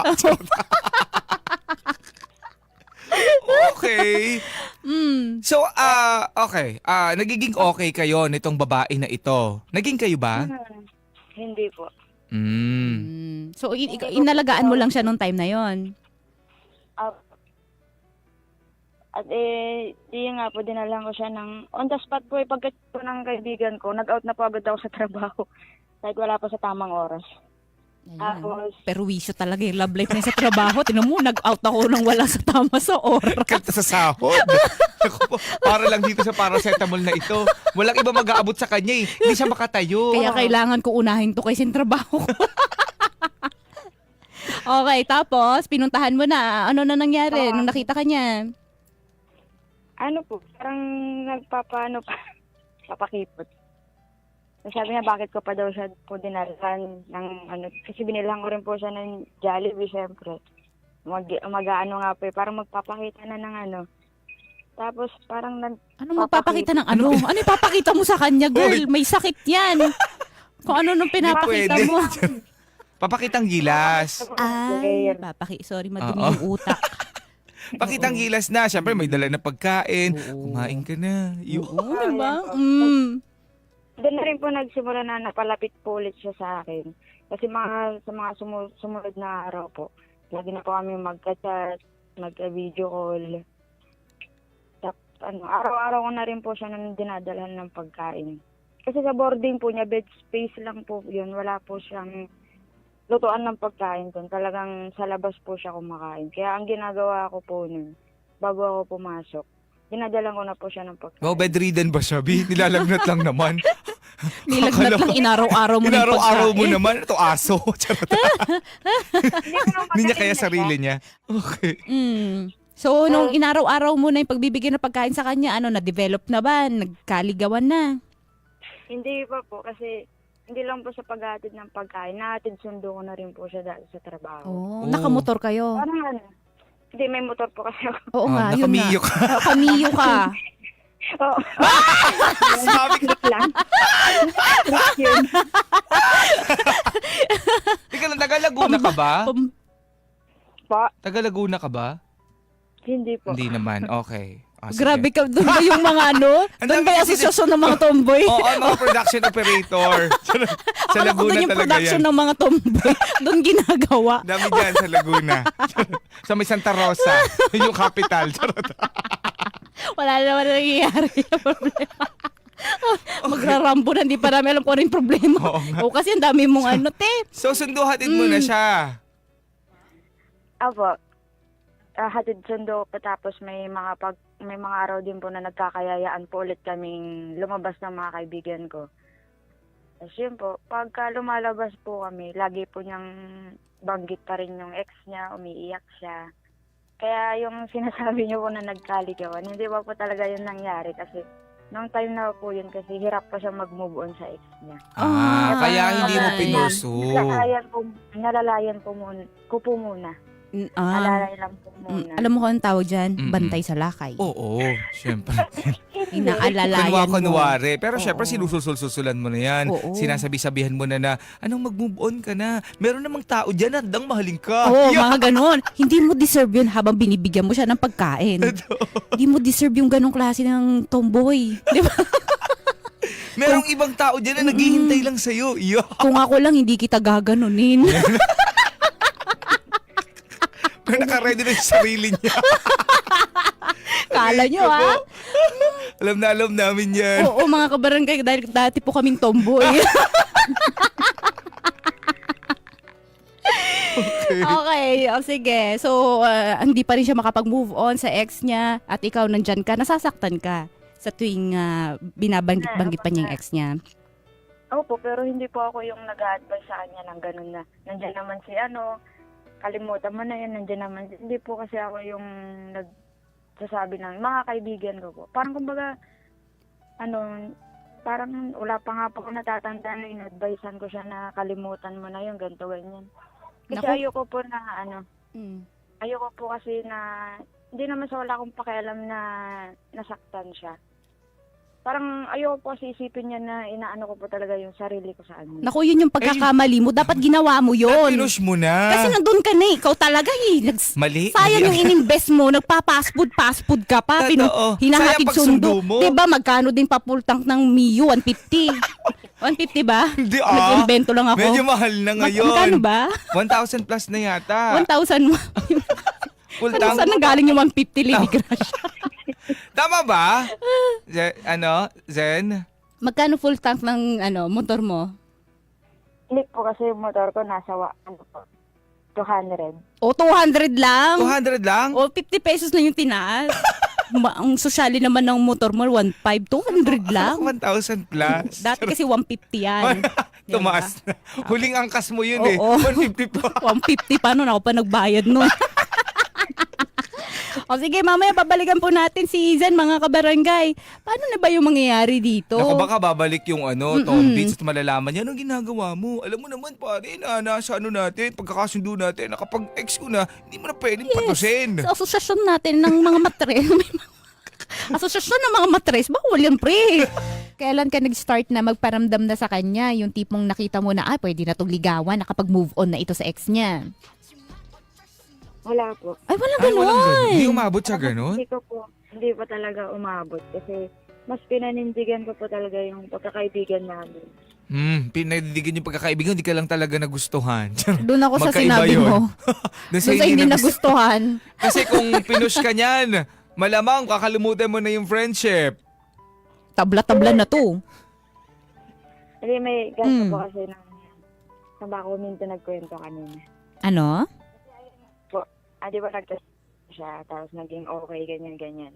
May isang gabi po kasi na, yung isang kaibigan po namin nakasama namin lumalabas. Nakita po niya yung ex niya na may kasama ng ibang babae. Ngayon tong kaibigan ko po na ito, chinat niya yung babae na, uy, nakita ko yung ex mo, may kasama niya na yung bago, ganito, ganyan. Ngayon tong babae po na, parang na-trigger po yung galit niya. Itong nililigawan mo. Yung yung nagugustuhan mo. Tapos? Parang po yung galit niya na, ayun nga po, nasabi niya, wala akong pakialam dyan. Kahit makita niyo pa yan, dalawang yan magkapatong, wala akong pakialam. Ganun po yung mga reply niya. Galit po talaga siya. Okay. Tapos Kakatakot na parang mga bigas lang na no? Magkakapatong, sako-sako. Tapos, tapos si Megway na naman po itong kaibigan ko dyan sa babae na, si na lang kasi si Zenny nandyan. Zen, lagi naman yan nandyan sa'yo. Isang tawag mo lang nandyan, ganito, ganyan. Tapos, ang reply po kasi ng babae is, wala rin akong pakialam dyan. Gumanon siya. Ah, Ay, doon ang ka sakit nasaktan. nun. Kasi nag-e-effort ka na sa kanya. Opo, parang ang yung sabi niya na, isa rin yan. Sinabi ko naman sa inyo, ayoko muna. Parang gumanon po siya. Tapos sabi po ng kaibigan ko sa kanya, ba't di mo diretso yung sabihin yan sa kanya? Kasi pag nandyan siya, sinasalo mo naman lahat yung ginagawa niya. Na-accept mo naman. Ginahatid sundo ka, pag ginahatiran ka ng pagkain, okay naman sa'yo. Tapos yun pala yung sasabihin mo. Sabi po ng kaibigan ko sa kanya, through chat po yun, parang sinend lang po sa akin ng kaibigan ko. Tapos maya-maya po nag-chat na po sa akin yung babae. Tapos sabi po niya na, sabi niya po, nakita kung ano man yung binabalak mo, itigil mo na yan. Kasi sabi niya, na-trauma na ako sa mga kagaya niyo na wala namang kayo ibang ginawa kundi manakit. May trauma talaga sa tomboy. May trauma po siya. Kasi first time niya po nakarelasyon yung kaibigan ko po na yun. Kaya na-trauma daw po siya ng gusto. Kaya kung ano man yung binabalak mo, itigil mo na, ganito ganyan, sabi po niya. Pinatigil ka na. Nakakaramdam naman kasi siya. Kasi sabi niya, para saan ba yung mga ginagawa mo?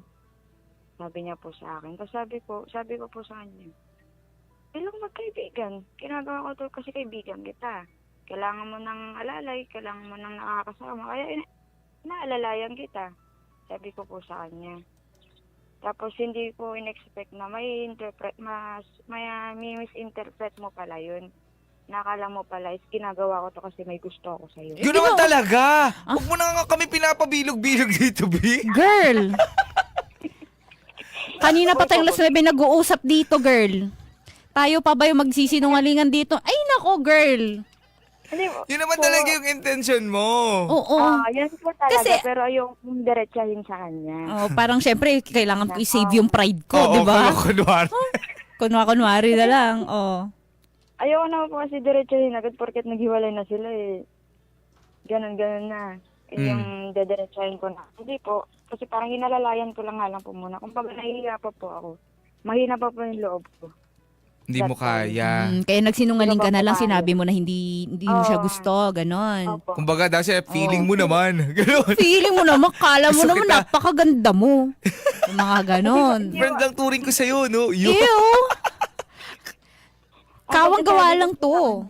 Ang pagkasabi ko po sa kanya, ayokong maging tayo kasi kung paano ko pag naging tayo, paano na yung mga pagkakaibigan natin. Ganon po yung sabi ko sa kanya. Taray, nakaready na. Pero hindi talaga yun yung intention mo. Deep inside umiyak to. Oo, nasaktan ka. Parang nabasted ka eh. Nilunok ko na lang yung pride ko. Para dyan. Kasi feeling ko po talaga kasi babasterin na rin po talaga. Ramdam mo na nun. Pero alam niya naman na pala na may feelings ka sa kanya pero tinatanggap niya pa rin lahat ng inaalok mo sa kanya, no? Yan nga po yung time diba? na hindi ko po siya maintindihan. Tapos, pagka-chat niya po sa akin ng ganun, parang di pa po siyang sinisin ko na lang po siya. Wala na po akong ibang sinabi. Tapos kinaumagahan, nag-chat po ulit siya na sabi niya, parang humingi na po siya ng pasensya. Akala ko humingi ng pagkain. Ba't di ka nagdala? Yung Thai part, sabihin mo nga. Tapos extra large yung drinks. Okay. Tapos? Parang nanghingi po siya ng pasensya, sinabigla daw po siya sa mga sinabi. Nung gabi na yun. Tapos, sabi po niya dun na, pasensya na pero gusto pa rin kita maging kaibigan, gano'n. Sana magkaibigan pa rin tayo. Gumanon po siya. Ba't parang kinilig ka dyan? Nagkapag-asa na naman. Oo, yan ka na naman. Maghahatid ka na naman ng fast food. Hahatid sundo mo na naman. Hindi po kasi sinabihan na rin po ako ng kaibigan ko na nung pagkasabi niya po, yung sabi sa akin ng isang kaibigan ko na, sige, hayaan mo muna. Huwag ka muna magparamdam sa kanya, huwag ka magpapakita. Pag tumawag mo, sasagutin. Pag nag-chat, huwag mo muna sasagutin. Ganyan. Ginawa ko naman po yung sinabi ng kaibigan ko. Mga gaano katagal bago ka nag-reply? Mga 3 araw. Ganun. Kala mo naman, umabot ng 1 buwan. 3 araw lang pala. Bumalik Hindi na lang. naman po kasi nangungulit din po. Hindi kahit mangulit niya, marupok ka lang talaga. Oo.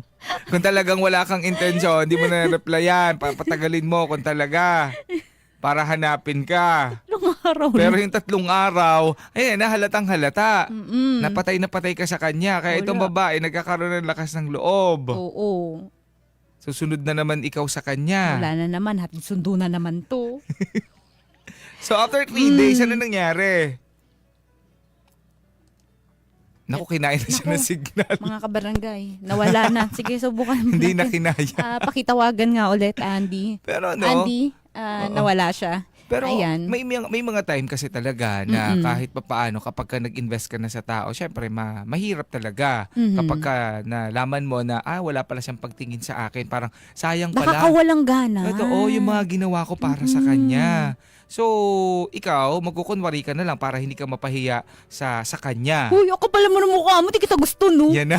Mabait lang kasi ako kasi ganito ako tinuruan ng magulang ko. At saka Oo, friend ganun. kita eh. Oo, saka alam mo naman na close tayo. Defense Ba't naman kita mechanism liligawan? yun. Siyempre, pangsalba dun sa pride. Yes. Diba? Kaso nga lang, ating bida, nagka-pride pero nawala ulit Nawala after 3 days, di ba? Nalusaw agad yung Totoo. pride. O sige, nasa kabilang linya na ulit si Zen. Hello, Zen. Hello. Okay, so ano nang nangyari? Ayun po na, siya na rin po yung nangungulit kasi hindi ko na po talaga siya nire-replyan. Mm. Hanggang sa, hindi ko na po siya natiis.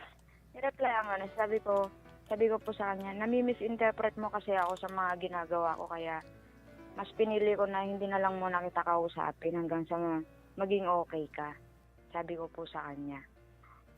Tapos yun, nang hingi po ulit siya ng pasensya. Sabi niya, hindi naman sa ganun, gusto ko maging kaibigan pa rin tayo, ganito, ganyan. Sabi po niya. Di sabi ko, sige, okay lang naman. Sabi ko po sa kanya. Parang ano po, hindi ko na po siya masyadong nire-replyan. Parang medyo lumubay po ako konti sa kanya para maramdaman po niya na masakit din naman yung sinabi niya. Anong sinabi niya? Yung mga sinabi po niya na kung ano daw po yung binabalak ko, ganito, ganyan. Busted agad, di pa ka nandilito. Busted na. Sakit? Aray ko po. Hindi pa man nanliligaw, binasted ka na. Yung pa sinasabing gusto kita, mahal kita. Wala Wala ka pa na. dun sa exciting part, Totoo. binasted ka na. Oo nga po. Kakainis. Ayan po, isang gabi, nagkayayaan po ulit na mag-inom. Mm. Kasi dumating po yung isang kaibigan namin na galing Maynila. Biglaan. Then, nag-chat po sa akin to isang kaibigan ko na, nasan ka? Sabi niya po sa akin, sabi ko, nasa work pa ako. Sabi ko, tapos, nagulat na lang po ko, nandun na pala talaga sila sa labas ng work ko. Sabi, nandito kami sa labas, inaantay ka. Para inom tayo, kasama si ganito. Sabi po nila, ha? Sabi ko, kasama talaga siya, tayo lang. Gumanon po ako. Sabi po ng kaibigan ko, ang OA mo naman, gusto mo rin naman siya makasama, sabi ko sa ng kaibigan. Sabi ko, naman sa pero di ba nga kasi, binabawasan ko na nga yung ko sa kanya. Kasi nami-misinterpret din naman ako, sabi ko po. Sabi niya, hindi yan, basta isama Hindi ka na natin siya." misinterpret. Nahalata ka. Tama yun. Oo. Tama yung sinasabi niya. Tama yung interpretation Oo. dance niya doon.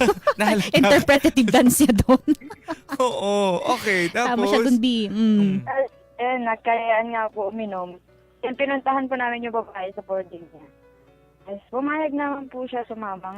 Biniro-biro po siya ng mga kaibigan ko na, sana, di ba lasing ka, dumala lang sa bahay nila sa natulog. Sabi po kasi gano'n, biniro lang po nila, pero pumayag po siya.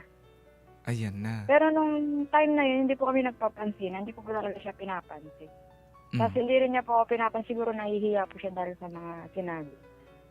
Pero aminin mo, masaya ka na nakita mo ulit siya. At alam mo na sa inyo siya matutulog, pumayag siya. At hinihiling mo na sana magkasakit ulit siya para bigyan ko ulit siya ng paracetamol. Ganon. Ay, Chusera ka. Hindi ko po in-expect talaga na papayag siya na sa bahay po siya matutulog. Tapos talagang kumuha po talaga siya ng damit. Tapos talagang gusto niya rin talagang matulog sa bahay. Then, yun nga po, nagkainuman. Kami po kasi yung bumili ng alak ng kaibigan ko. Siyempre kaya kayo inaaya, kayo tagabili. Di ba? Parang ganun na nga po. Oo. Di ba? Tapos, nung bumili po kami ng alak ng kaibigan ko, sabi niya sa akin, lasingin natin siya. Hulo? Huh? Sama naman ng, bakit lalasingin? Dapat lahat tayo malalasing. Sabi ko, hindi lang dapat lalasingin natin kasi diba iuwi mo siya sa bahay. Hoy! Hoy, mali yun ha. Ano ba yung Hindi mindset ganun. ng asosasyon ninyo? Bakit ganon? Bakit ganyan yan? Oo. Mag-influensya ng mga kaibigan para pati ako nadadamay. Kasi yun nga po, since ako din naman po kasi yung tanggera, hindi ko po hinayaan na malasing siya. Ay, Mm. I care. Parang kasi hindi naman po sumasangayon ako sa plano nila. Pero parang gano'n na. Gano'n ko sa nila. Parang gusto ko din talagang lasigin. Okay. Parang ganun pa mo yun sa gusto nila pero parang ganun na rin po yung nangyari. Tapos? Natapos na po yung inuman namin. O, nasa bahay na. Yung nasa bahay na po kami, nag-aak po siya na lasing. Mm. Pero alam ko po kasi talaga kilala ko po siya kasi pag nalalasing. Pero hindi po talaga siya lasing totally. Nakainom lang kasi sabi pa nga po niya sa akin pagdating dito sa bahay, pwede ba ako maliko? Sabi po niya. Tapos sabi ko, pwede naman. Sabi ko, may damit naman ako dyan, di ginagamit. Ganyan, naligo na po siya. Kasi hindi po siya, siyempre tabi po kami sa higaan. Wala naman po siya iwang hihigaan. Pila, hoy, ikaw, umamin ka, nagpalit ka agad ng bedsheet, no? Habang naliligo, pati mga pillowcase. Yes, tapos baka mama, Blanket, lahat. pinalitan mo lahat, At no? tagwalis. Oo, saka bagong tuwalya yung binigay niya. Ganon? Ganun na naman po. Ganun na nga po. Okay. Tapos, Pinauna ko po siya kasing humiga para talagang matulog na. Kasi gusto ko po magpahinga talaga siya. Kasi galing din po siya sa trabaho. Mm. Then, hindi mo muna ako tumabi. Tumambay mo muna ako saglit sa sala namin para mag-cellphone. Nung ko po siya na siguro tulog na po, sabi ko. Pag tingin ko po sa kanya, talagang tulog na siya. Tapos bukas po kasi yung isang ilaw na dito na rin po kami. Para hindi niya isipin talaga na kaya binuksan ko po yung ilaw. Then nung tumabi na po ako sa kanya, nagising siya. Tapos sabi niya po sa akin, bakit daw ang tagal kong tumabi? Sabi ko, inaano ko kasi patulugin mo na kita. Sabi ko sa kanya, sabi ko po, baka hindi ka makatulog pag tumabi ako. Tapos sabi niya, lalo nga ako nagising nung tumabi ka, sabi niya. Tapos, bakit hindi ka makatulog? Sabi ko, hindi daw po siya talaga makatulog kasi hindi daw siya sanay sa bahay. Sa bagay kasi first time po niyang umuwi dun. Hindi ang ginagawa ko po, inilat ko po yung ulo niya para wala po konti yung tama ng alak sa kanya. Anong ginawa mo? Binali mo yung ulo niya? hinilot daw. Hinilot, okay. Hinilot ko po saglit. Kasi sabi niya, wag na akong nahilotin. Okay na. Sabi po niya, tapos medyo may distansya po talaga yung higa na may unan po sa gitna. Lagyan ko talaga ng unan sa gitna. Mawawala din yan. Kunwari sisipain mo. Tapos tinulugan ko na po siya kasi gusto ko nga po makatulog na siya. Kaya tinulugan ko na po siya. Tinalikuran ko na para makatulog na po siya. Makatulog na. Makatulog na po talaga ako. Tapos Kinalabit niya po ako. Ang sasabihin lang po pala niya is patayin ko daw po yung ilaw. Meron pang chance. Pinapapatay yung ilaw. Nagay yung ilaw, tapos? Pinapatay po yung ilaw. Sabi ko, bakit? Sabi ko sa kanya, hindi daw po siya sanay na may liwanag. Tapos, hindi yun po, pinatay ko. Tapos, sabi ko, hindi ka pa rin ba makatulog? Sabi ko sa kanya, hindi talaga kasi hindi nga daw po siya sanay na may katabi. Kaya, ang ginawa ko po, tinanggal ko na po yung unan dun sa gitna namin. Ako na po nagtanggal. Tapos, sabi ko, sige, hindi siya sanay na may katabi pero yung unan yung tinanggal mo. Di ba dapat ikaw yung umalis? Hindi po. Oh. Sabi niya, hindi daw po siya sanay na may katabi. Pero, parang, sabi niya, hindi siya makatulog ng may katabi. Pero sabi niya po, nilalamig siya. Kaya ginawa ko, Oh. bukod po sa tinanggal ko yung unang sa gitna, pinatay ko po yung electric fan. Taray, okay. Magulo nga po siya nung gabi na yun. Kasi Maglalapot-lapot kayo dyan, napakainit, pinatay niyo electric fan. Ano may mga mindset ninyong dalawa? Oh, tapos? Pinatay ko po yung electric fan. Tapos, magulo nga po siya nung gabi. Sabi ko sa kanya, ano ba talaga? Sabi ko sa kanya, gusto mo doon na lang ako sa sala matulog. Sabi ko po sa kanya. Sabi niya, wag. Sabi po niya, wag, dito ka lang. Sabi niya, takot daw po siya kasi nga first time nga po sa bahay. Kaya ang ginawa ko po, sige ganito na lang, sabi ko sa kanya, para makatulog ka. Dinikitan ko na po siya. Ay! Pero nakakalikod ako. Oo, tapos? Kasi naka-side view po siya, pero nakaharap sa akin. Tapos ako naman po, nakatalikod. Tapos dinikitan ko na po siya, na parang dinantay ko na po yung isang pa sa paa niya. Para Tapos? maramdaman po niya na may kasama siya. Oo. Tapos, nung natalikod po ako sa kanya, parang inano niya po yung parang hinahaplas na po yung likod ko. Yung parang hinisimas, parang gano'n yung likod ko. Ka bang aso? May pahimas-himas Okay. Tapos? Oh. Yung ano niya po doon sa likod ko, parang yung, ang hirap kasi i-explain, naka-live kasi. Oo, so may nangyari, yun na lang. Gano'n na nga po. Sumakses! May nangyari na sa kanila. Oh my God, sumakses. Congrats, ha? Ay, no. Kumbaga, yung nangyari po na yun, di po ako yung nauna. Baka iniisip niyo po ako po nauna. Naghihintay ka lang Hindi po. naman. Oo nga, yung mga padikit-dikit mo. Ay, hindi ko rin po talaga in-expect. Kasi nga po, yun nga, kaibigan lang kami. Tapos una, ni-reject ako. Tapos biglang may ganun. Kaya hindi ko rin po talaga in-expect. Yung ginawa po niyan kasi, yun nga po, yung sa time na dumikit na po ako sa kanya, doon na po siya nagsimula. Yun na. Okay. Pumatong na yung bigas sa bigas.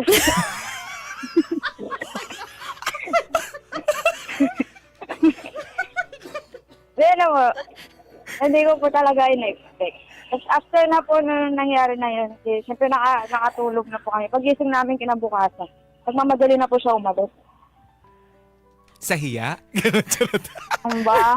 O sa ano? Sa Kasi- inis? Charot. Hindi, masahiya na rin po siguro kasi Oo. nagmasali na rin po talaga siya. Sabi niya, huwag ka nang huwag ka nang magbihis. Ako lang magbibihis. Bilisan natin kasi papasok pa ako, ganito, ganyan. Sabi niya, kung aga-aga pa, sabi ko sa kanya. So sabi ko, pagod pa ako. Gising ko pa nga po siya. Pagod Sabi ko, hatid mo na ako. Sabi po niya. Okay. Kaya, ayun po, hinatid ko na po siya. Tapos, nung nandun na po siya sa trabaho, ay nag-chat po siya sa akin na nag-thank you siya.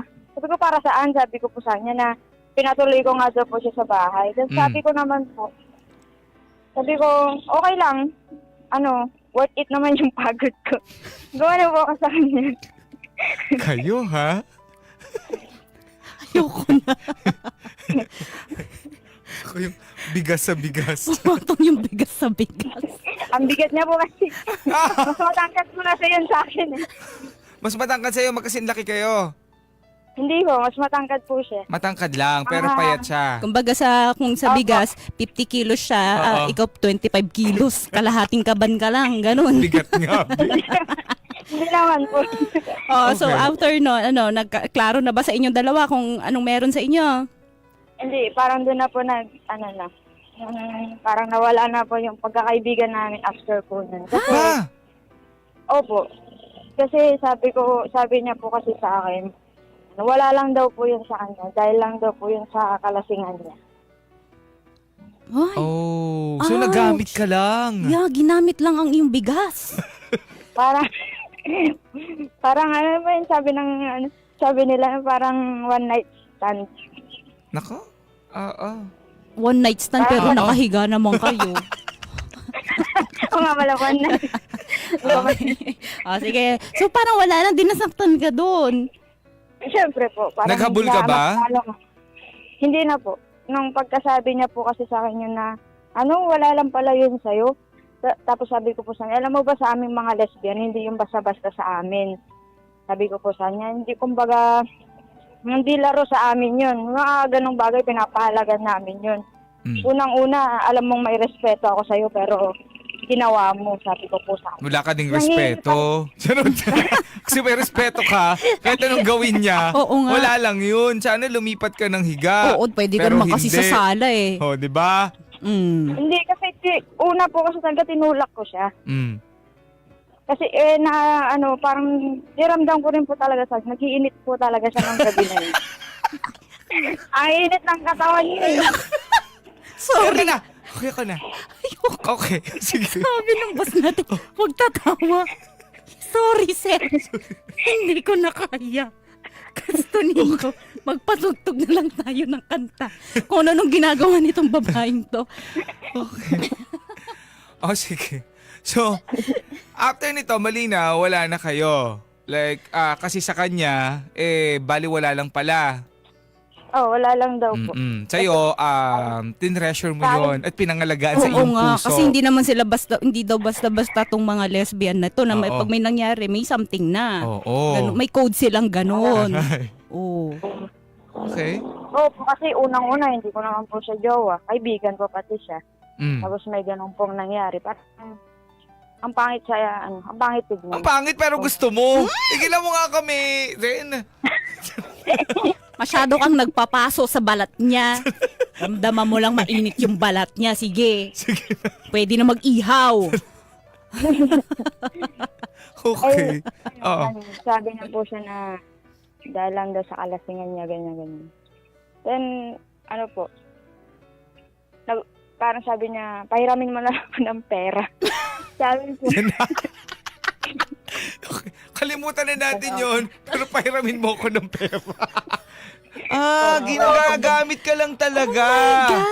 Malinaw. Girl, ginagamit ka lang. Siguro ay pain niya yun. Oo, ginamit niya yung parang ganun. Oo. kapal na mukha, tapos biglang hihiram ng pera. Pinahiram mo. Hindi po, kasi wala rin po ako extra ng time na yun. Mali siya nung nilapitan. Mali ng biniktima. Kawawa naman. Sayang. Tayo na isang gabi. Oo, diba? Lugi siya. Swerte mo. Hindi, kasi parang nakaramdam na rin po talaga ako na parang may mali. Kaya nung nangihiram po siya. Yun na yun. Nagets mo na. Pagkatapos mong sabihin na wala lang yung sakit, nangihiram ka ng pera. Tapos yun na po, pagkasabi ko po nun, blinak niya na po ako. Ay, di ba? Siyempre, walang napala sa'yo eh. Bala ka din, wala ka palang pera. You cannot reply to this conversation anymore. Ano ba naman yun? Aray ko po. So, single ka up until now? Po? Single ka hanggang ngayon? Yes po. Ano na po, 1 year na po. 1 year. Na kailan ba nangyari to? Nangyari po yun sa amin, March po eh. March. This year? Opo. Yes po, this year lang po. Okay. So, tapos hindi na kayo nag-usap hanggang ngayon?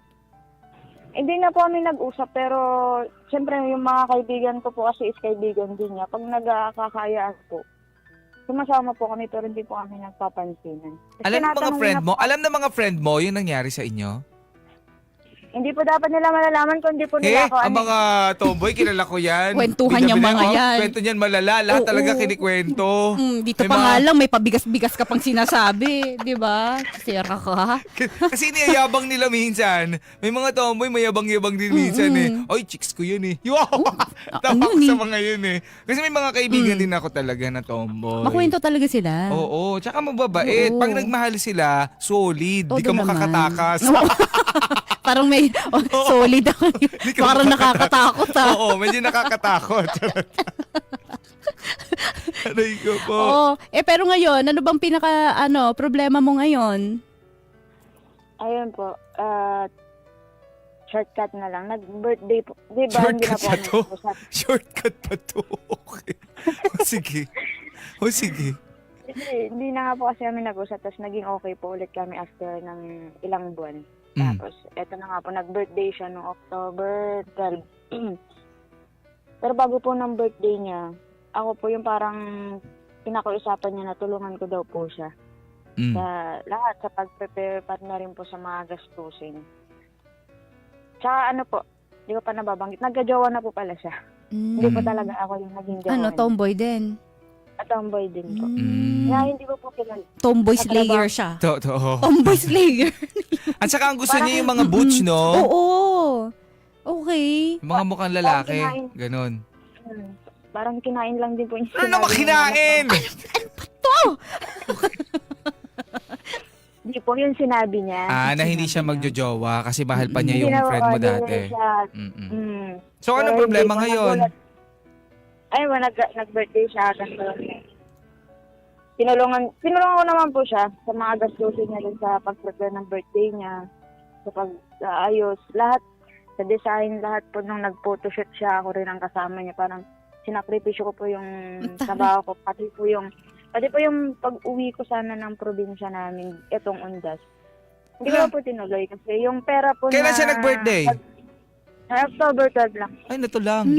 So wala ka nang, imbis na yung pambili mo Yung ng ipon niya, pambili ng kandila para doon sa namatay ninyong kamag-anak, binigay mo pa sa kanya. Wala na. Nagastos ko na po lahat. Nagastos na. Kawawa naman yung mga yumaon yung kamag-anak nung piyesta ng patay, walang dadalaw sa kanila kasi pinang-birthday niya. At saka yung mga buhay, umaasa din doon sa probinsya. Sa first time ko rin po sanang umuwi ng probinsya ng Undas mula po nawala si mama po kasi yung dadalawin ko dapat. Na which is first time ko lang po sana siya madalaw sa sa puntod niya. Kaso hindi pa nangyari. Talaga siya. Hindi, kasi hindi ko po siya matiis, kumbaga. Kasalanan ko naman. Dahil nga, nanghingi nga naman siya ng tulong. Ganyan. Nagastos ko po yung mga naipong ko pera doon sa birthday niya. Saka nakiusap din po kasi sa akin yung kinakasama niya po ngayon. Nakiusap din po sa akin na tulungan ko daw po siya. Ganito kanyan. Mag-agree naman po ako. May kinakasama, bakit hindi siya ang tumulong? Bakit O, yun nga rin po pinagkakara ko eh. Alam mo, nasa yung problema. Kasi alam niya na pumapayag ka. Yun eh. Yun nga ba yung ano sa akin na ako po kasi mas mahalaga po kasi talaga sa akin is kaibigan. Hindi po ako maano sa mga jowa-jowa na yan. Alam po sa akin kahit walang jowa basta may mga kaibigan po ako. Pero mali yung kaibigan na pinili mo by this time. Oo. Kasi bukod po doon, hindi ba nga po nag-birthday siya, nagastos ko na lahat-lahat. Magkano pinag-usapan natin dito? Pero ano po, ayun, kasi nung Monday... Magkano? Ang tagal. Siyempre nakwenta mo yan. Hindi, nagastos ko po sa kanya, higit po 3,000 siguro. Malaki din. Malaki-laki na yun, ha? Malaki. Kasi ang ano nga po is, first time niya lang po bongga. Ano? First time niya mag-birthday ng bongga. May photoshoot pa nga nangyari. May photoshoot pa po. Lalahit na si Papa. May hindi may photoshoot kasi nakaka-proud. So proud. Okay. First time niya, kasi mga pangarap niya po kasi talaga yung mangyari sa kanya dapat nung debut niya. Pero yun nga, ipangarap niya yun. Pero bakit ikaw yung gumagawa? Hindi ba dapat siya? O kaya yung partner Kasi niya? pangarap niya yun eh. Hindi po eh. Wala namang masama, tutuparin niya yung pangarap niya. Pangarap niya yun eh. Respeto natin. Pero yung magsasakripisyo Iasa niya iba. sa'yo. Oo, mali yun. Tusira din siya eh. Okay. Sa akin po siya talaga lumapit kasi alam niya pong hindi ko siya tatanggihan. So ngayon, ano yung pinaka-problema mo, be? Nag-away po kasi kami. Ano pinag-awayan nyo? Kami, ito lang po Monday. Parang kumbaga yung lahat po ng effort ko mula noon pa. Noon pa po sila pa ng kaibigan ko. Tapos hanggang ngayon, parang lahat ng effort na baliwala sa isang iglap. Yung mga pera na nagastos, ni thank you, wala. Yun po yung ano. Ito mo lang na-realize. Wala. Parang sobrang bigat po sa pakiramdam. Sobrang sakit, kumbaga. Ngayon po, tanong ko lang po sa inyo kung dapat pa po ba siyang, kung dapat pa po ba siyang kausapin. Oo. Hindi ka masaya Bigyan mo ulit ng birthday niya. Okay, padibo ulit. Walang problema. Sige. Talungin natin ang ating mga bida-bida. Kasi nag-away kayo. Parang pinapalabas po niya na pinahiya ko daw po siya sa mga kaibigan niya. Which is Kasi? hindi naman. Pinahiya mo because nagkwento ka. Kasi hindi po, nagkaayaan po kasi yung mga kaibigan niya. Inaya po ako ng mga kaibigan niya na kumain sa labas. Tapos sabi ko po, ako lang ba inaaya niyo, hindi niyo ba ayain yung isa? Sabi ko po sa nila. Aayain. Sabi po nila. Tapos nagbiro po ako na, ay wag niyo na pala ayain, baka magpalibre sa akin. Gumanon lang po ako. Tapos minasama po niya yung sinabi kong ganun. Na parang parang pinapalabas ko daw po sa mga kaibigan niya na wala daw po siyang pambili. Parang wala naman eh. talaga. Charot. Ikaw gumagastos Wala lahat naman eh. talaga. Oo, di ba? Kasi gano'n naman po lagi pag lalabas po kami kakain sa labas. Ako lang din Oo, kapag iinom kayo, kaya ka nga pinupuntahan eh. Oo. Kasi magpapainom ka. Yun lang naman yun. Yun yung gusto ko pong sanang diretsuhin sabihin sa kanya na totoo naman yung magpapalibre ka, kaso nga lang po. Ayoko na rin po kasi dagdagan yung galit na. Galit na po talaga siya sa akin. Parang sabi nga po na may isang kaibigan niya, ano yung pinalagpas lang yung birthday mo kasi may kinailangan sa'yo. Oo, malinaw. Obviously. Tapos ngayon, patapos ng birthday niya, sabi niya sa'yo, ang pangit ng ugali mo. After all. After all na siya. After all. Kinaya, Bing. Sabi mo ng English. kaibigan sa'yo. Hindi pa sabi po yung kaibigan ka. Dulo pa niya nilagay yung after all.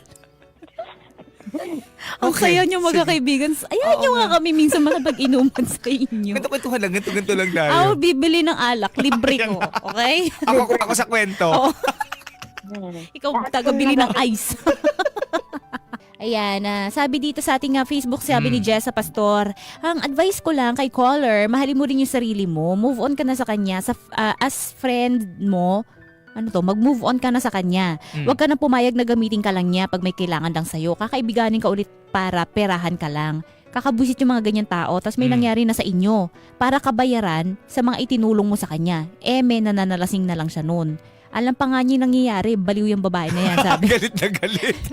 Anyways, maghanap ka na lang na iba na mas deserve ang love mo. Oo, parang talaga, aware siya. Tsaka hindi nasasayang yung effort, oras, diba? Si Gwen, sabi niya, hindi deserve ng kahit sino ang gamitin lang. Know your worth po. Doon tayo sa kung saan nakikita at na-appreciate ang value natin as an individual. Love yourself. Hindi pagiging madamot yan. Core ng pagmamahal, yan kasi hindi tayo makakapagmahal ng iba kung hindi natin mahal ang sarili natin. Saka alam mo, nagmumukha lang talaga tayong madamot doon sa mga tao na sobra kong humingi sa atin. Yan. Sobra-sobra tong, imagine, pang birthday niya, photoshoot pa siya. Pera nitong si Zen yung ginamit. Pero may sarili siyang jowa, di ba? Na kung talagang gusto niya na may magpuprovide sa kanya, hindi doon siya magpalibre. Tapos hurt-hurtan siya nung nagbiro itong si Zen na sabi niya na wag na isama kasi baka magpalibre lang yan sa akin. Na gano'n naman daw talaga yung nangyayari. Siya yung gumagaso, siya yung nanlilibre lagi kapag sumasama. Bakit ka ma-hurt? Totoo naman. Totoo naman. Sera ka. Aray ko po. Eto sabi ni Anderson Breathe, pre, kung ako sa'yo, pabayaan mo na siya. Ginagamit ka lang niya kasi mabait ka. Isipin mo sarili mo, may sariling buhay ka, higit sa lahat. Hindi mo siya sagutin. May sariling buhay siya at may kinakasama na. Palayain mo na siya at ang sarili mo sa mga salita. Sa mga salita at ramdam mo, mahal mo pa rin siya. Kaso may mahal siyang iba. Di na uso ngayon ang martir, sabi dito. Sabi ni Alma Cyril, wow, dinurado. Dinuradong bigas. Tantanan mo na yung girl na nanggagamit lang. Kurimaw talaga babae na yan. Sabi ni Alma. Sabi ni Sherwin, limitahan mo na yung bigas na ibibigay mo sa kanya. Oo. Eto, sabi ni Kay. Sabi niya, wag mong hayaan na gamitin ka lang niya. Ano yon? Friends with benefits? Benefits na siya lang ang nakikinabang at ikaw ang nahihirapan. Hindi mo deserve ang ganyang babae. Bigyan mo ng pagmamahal ang sarili mo, be. Tama yun. Friends with benefits pero siya lang yung nagbe-benefit na, no? Magaling din naman talaga. O sige, balik natin sa kabilang linya si Zen. Hello, Zen. Hello po. Ayan. So, narinig mo ba yung mga sinabi ng mga kabarangay natin? Yes po. Lahat sila sinabi, tantanan mo na. Kasi hanggat nagre-reply ka sa kanya, di ba binlock ka na nga dati tapos in-unblock ka para humingi ng pera, tulong, ganon. Nangamusta po ulit. Nangamusta. Parang inaunti-unti na lang din po ulit yung pagsasama po ulit na. Pero yun nga, yung paglapit niya kasi na yun is may pangangailangan siya. Oo, may intention kasi siya sa'yo na hindi maganda. Yun nga. At malinaw naman. Tsaka alam mo naman yan kung ikaw nakakasama niya, for sure alam mo na hindi na maganda yung nangyayari kasi ikaw lang yung bigay ng bigay. Napagbigyan ka man minsan. Minsan. Sobra-sobra pa din. Oo. Yung ginagawa. Hindi naman makatarungan yon. Saka may jowa siya eh. Buti hindi kayo nag-aaway nung jowa niya. Kasi syempre makakahalata yun. Ha? Wala po siyang alam. Yun nga rin po yung isa sa nakalimutan ko pong itatanong. Mm. Kasi parang yun po yung inaano niya sana pang blackmail ko daw sa kanya na what if daw kung isumbong ko siya sa kinakasama niya, yung may nangyari sa amin, yung mga ibang sikreto pa niya na Wait hindi lang! alam Siya pa yun! That time nung may nangyari sa inyo, may kinakasama na siya? meron po. Ay, alam mali mo. kayong dalawa. Alam mo yon. Alam ko po. Oh, diba? Patay na patay ka dito sa babaeng ito eh. Hindi pa po sila magkasama pero sila na. Oh, kahit na. Relasyon yun eh. Oo, mali ka rin doon. Pag sa'yo ginawa yun, gusto mo ba? Di ba, syempre hindi. Magwawala ka. Mm. Oo. Hindi ko naman po kasi talaga in-expect na may ganong mangyayari kasi sabi ko nga po nang una, tinulugan ko na nga siya. Siya po yung nangalabit. Oh, dumikit-dikit ka eh. Siyempre, Nararamdaman mong mainit. gets na yan. Oo, tsaka Kahit yun na walang yun. salitaan. Sa may basta- alak, may balak. Yes, mararamdaman nyo yan. Tinginan pa lang eh. Oo. Pauwi pa lang kayo, alam nyo na. Tinanggal mo yung unan sa gitna. Be. Sabi ko nga, Mm. pagkatapos na sabi ko sa kanya, bakit mo ginawa? Sabi ko po, Santo, sabi niya, lasing lang daw po siya. Mm. Tapos, kasi after po nung may nangyari sa amin, may nangyari din po ulit kasi sa kanila nung ex niya. Mm. Ano yun? Paano mo nalalaman? Oo nga. Nanood Sinasabi ka? niya po sa akin, hindi po. Ino-open naman niya po kasi sa akin lahat ng problema niya, ng mga nangyayari sa kanya. Ino-open niya. Sa akin niya lang po talaga lahat sinasabi ng secret niya. Kumbaga, ako po ang nakakaalam ng lahat. Alang ng ate mong girl. Pwedeng ikakasira niya. So alam mo na kung anong klaseng tao siya. Oh. Diba? Yun nga po yung sabi sa akin nung kaibigan ko, ito lang po, nung sabi niya, ngayon alam mo na kung anong klase siya, papangarapin mo pa ba siya na mapunta sa'yo? Paano kung yung ginagawa niyang yan sa kinakasama na gagawin din niya yan sa'yo pag naging kayo? Saka, Kasi malinaw na rin naman po sa amin lahat na yung kinakasama niya po ngayon, ganun din, ginagamit lang din po niya. Oh, yun naman Kasi pala. nagsalita po siya sa amin nun eh. Kahit din po sa akin mismo, nagsalita po siya. Kasi food po dun sa may nangyari sa amin. Inuman po kaming dalawa lang. Lumabas po kaming dalawa. Nalasing-lasing po kami ng sobra na nakapagsalita po siya sa akin na hindi daw po siya masaya dun sa kinakasama niya. Nasa kanya lang daw po kasi lahat ng kailangan niya. Pero kapag nakaahon-ahon na daw po siya, iiwan daw po siya. Sige. Pera pala. Pera talaga. Mm-mm. Naghahanap siya ng merong magsusuporta sa kanya. Napakatamad niya ha. Oo. Pag may time ka, sabi mo napakatamad mo daw, sabi ni Lady Gracia, at diretso mo na siyang block para hindi na makapag-reply. Gigigil ako. Kahit na-restrict mo yan, sinisilip-silip mo pa rin naman yan. Ganyan naman yung ano. Black kong black. Oo. Tigilan nga natin. Tapos wag nang i-unblock pag mamimiss, pag Totoo. magre-relapse. Tsaka tama na, ang daming tao sa mundo, ang daming babae sa mundo na maaaring magmahal sa'yo. At tatanggapin ka at hindi lang basta-basta nahihingi ng pera sa'yo. Totoo. Tatandaan mo yun ha. Kasi tignan mo, umiikot-ikot na lang siya sa'yo, sa ex niya, na kaibigan mo pa dati, tapos ngayon yun dun sa kinakasama. 'Di ba? Feeling ko magaling kumanta yung babae. Sobra. Sabi daw po, magaling gumiling. Ay! Dancer po. Dancer. sabi. Dancer kasi siya. 'Di ba? Alam mo laman lagi ng TikTok ang ate mong girl. Ay. Pero tigilan mo na lahat sila ha. Oo. Kahit pati yung friendship. Kasi parang ginagawa ninyong maskara yung friendship para ituloy niyo kung ano man yung ginagawa ninyo. Hindi gano'n ang pagkakaibigan, ha? Yes. Okay? Kahit yung sasama-sama sa inyong mga tropa nyo, huwag nyo na isama. Ganyan yan. Mas magandang ganun na lang yun para wala siyang ibang maging choice kundi tulungan yung sarili niya at hindi umasa sa iba. Totoo. Parang kung totoong kaibigan kayo, yun yung gagawin ninyo.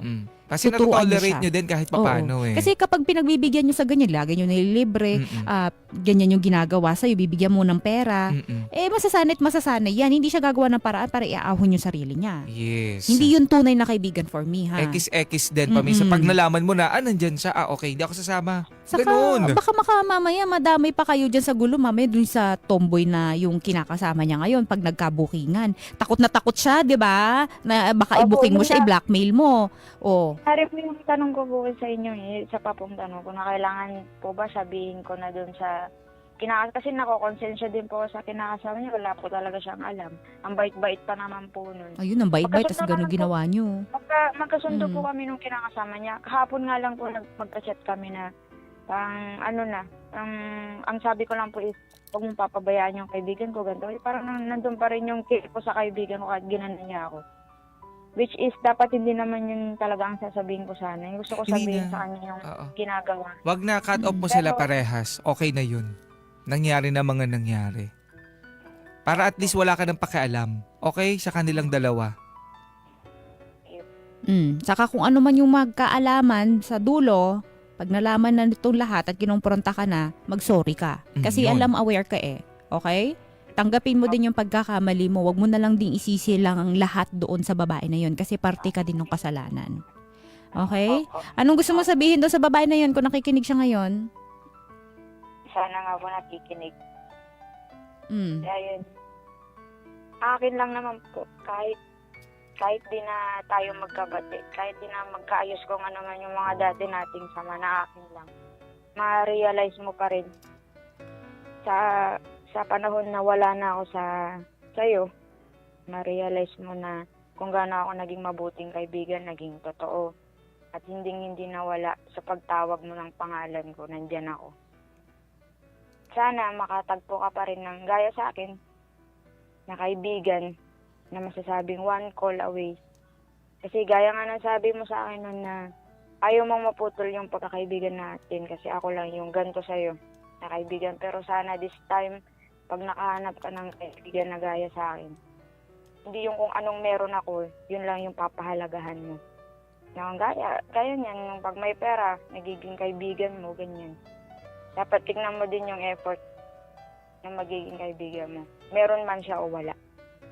Yun lang po yung masasabi ko sa kanya. Barangay LS 97.1. 97.1. Number 1.